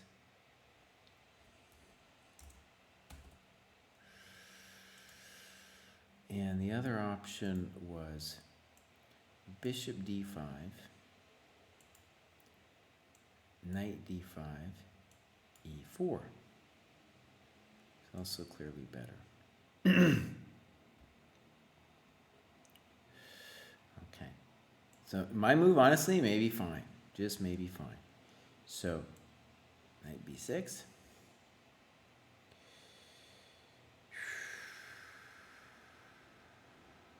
He's moved 7.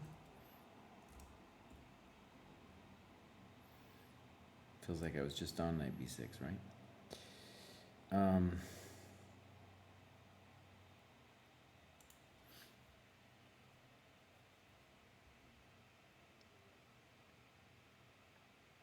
Okay.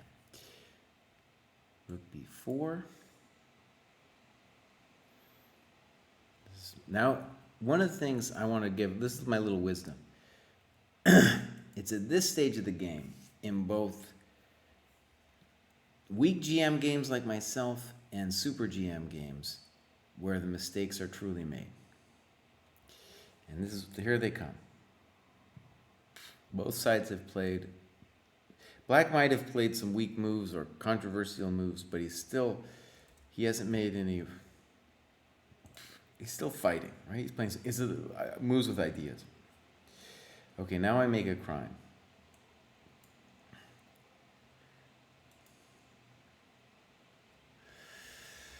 A true chess crime.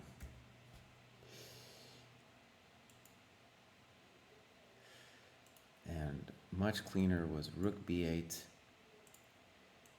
queen b8, bishop d3. And I'm going to write, it would be very hard to hold this position.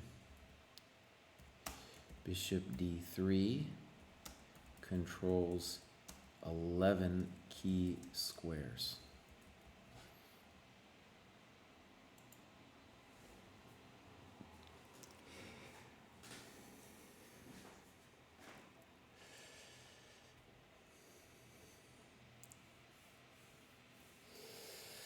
My stream, it's working, man. I bought this new thing for DM Hokey, his little dongle, whatever. Hasn't arrived in the mail yet.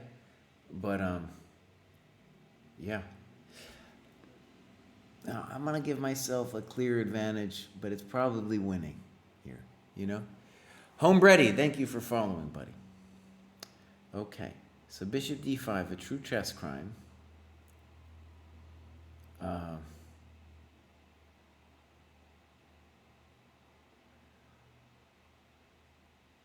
Right. So ed5. I now play rook ab1. Maybe that's also probably a mistake.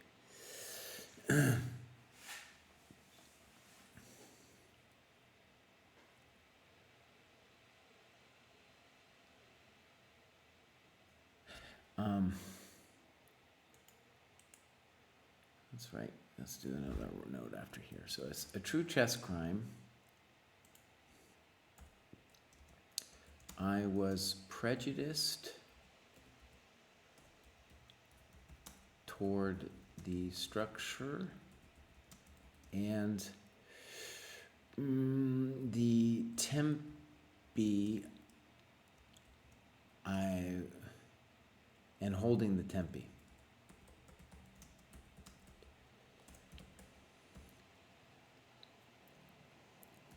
I also thought that my London bishop would save my king's soul if it came down to that. Haha. Okay, wasn't true. ed5, rook ab1. And we could also think about, well, I don't know.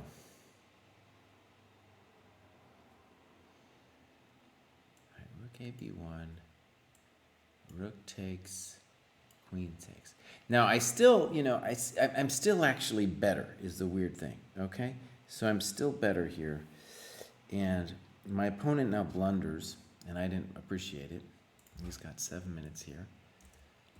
But it's a clever blunder. It's a clever blunder. Queen c8. Okay, queen takes, queen c8. And now I make a weenie move, king g2. Ugh.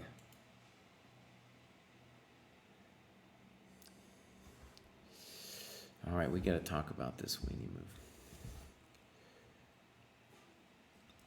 I played this natural move quickly.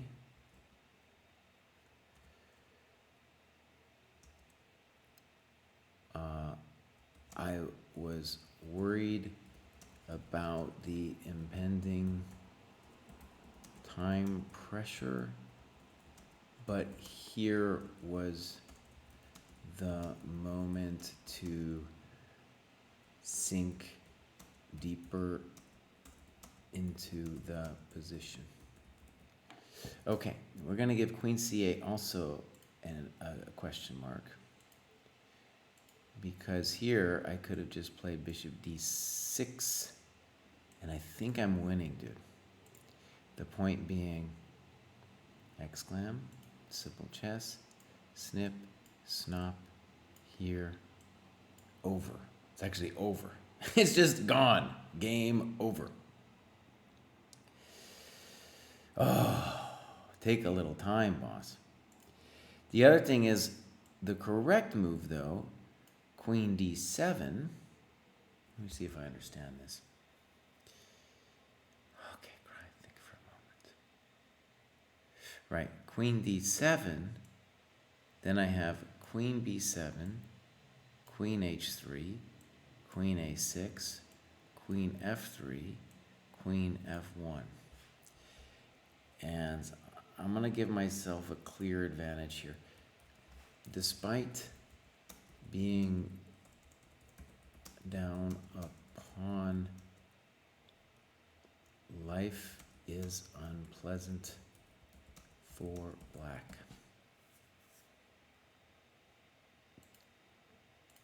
Let's give an exclam to queen b7. But part of the point is, if queen c8, queen b7 now, well, it still doesn't work. I could have done it, see? That's still plus minus.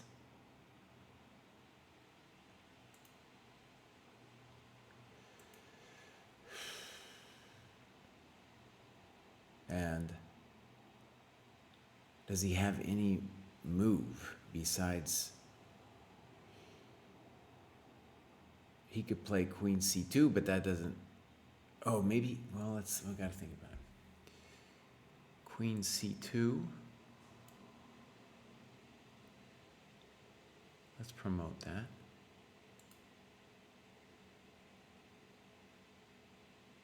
And it's at least complicated.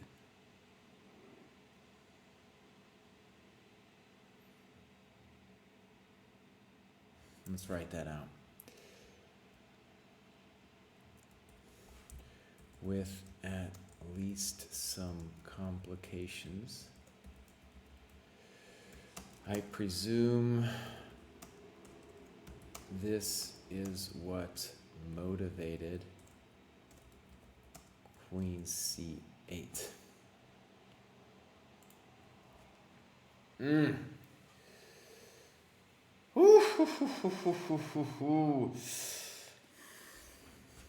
Silence, please. GM concentrated. Well, the problem is my bishop is also kind of sad. This is one of the things I didn't really appreciate. His bishop is really being a guard onto my bishop, and if watch what happens. His bishop ends up being the hero. So I looked at the following thing, and it's crazy, but I couldn't find anything that much better for either side. I will check this with the computer later. H5, exclam. Good move.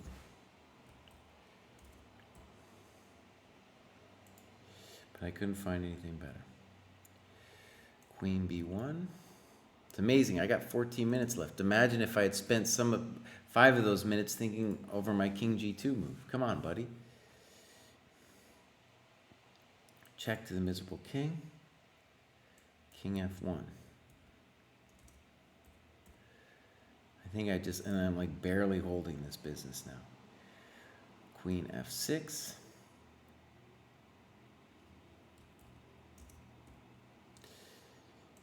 Let's just say the point is if queen h4, I got queen f5.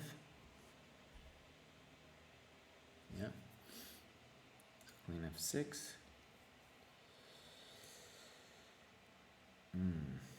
King e2. Queen e6. Again, the guy's now he's moving fast. He's got plenty of time now. Bishop f4, and yes, it is very frightening for everybody involved here.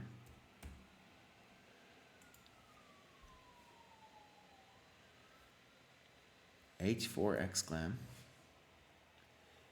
I don't know if it's an exclam. Let's just say h4. Queen b7. g5, and this is the thing, maybe the computer will eat me up later. But I go snip, snop, rook g1, queen f5, f4, and then we do a little dance here. Check, check, draw. Okay, my friends. That was it. That was my draw against this dude, Hevia Alejano. I'm going to save this game, and then I'm going to send it off to my sensei, KGB. Yeah. And we'll see what he says. You know, and I just want to say one of the amazing things about, and I'll be back around a little bit after 3. One of the amazing things about doing these lessons with KGB is I've spent a lot of time on this game, and it feels as if I've kind of exhausted it. But every time with KGB, man, the guy finds something, you know? He finds something, some positions where I'm just like, whoa, you know? Totally mind-blowing. All right, everybody. That is the end of the stream. I'm going to be back a little bit after 3. A little bit after 3 here. Uh-oh. That was a little bit of unfortunateness over here on my business here. This board came back. I'm sorry about that. Let's delete that. Sorry, it's a little bit late to be fixing the layout here. Okay. It was a 90-30, but I also got time at move 40, which we didn't even get to because that was the end was in fact move 40. But yeah, we got a little bit extra time on move 40. Okay. It was a beautiful stream. Many thanks again to my friend James Altucher for 100 gifted subs. If you haven't subbed to the dojo today, please do so. Especially if you do it right now, when my performance review comes up with DM Hoki and Kostya. It's going to be a brutal, like, corporate boardroom meeting, and they're going to check me out, check out my numbers. If you give me one now, maybe they'll keep me, dude. Maybe they'll keep me. We'll see. There's only one person to raid, my friends, and his name is GM Nixons. Say hello to that dude for me. And DM Hoki, man, you don't want to be in a performance review with him, man. You don't. No. All right. All right. Say hi to GM Nixons. Bye-bye, everybody. I'll be back at 3.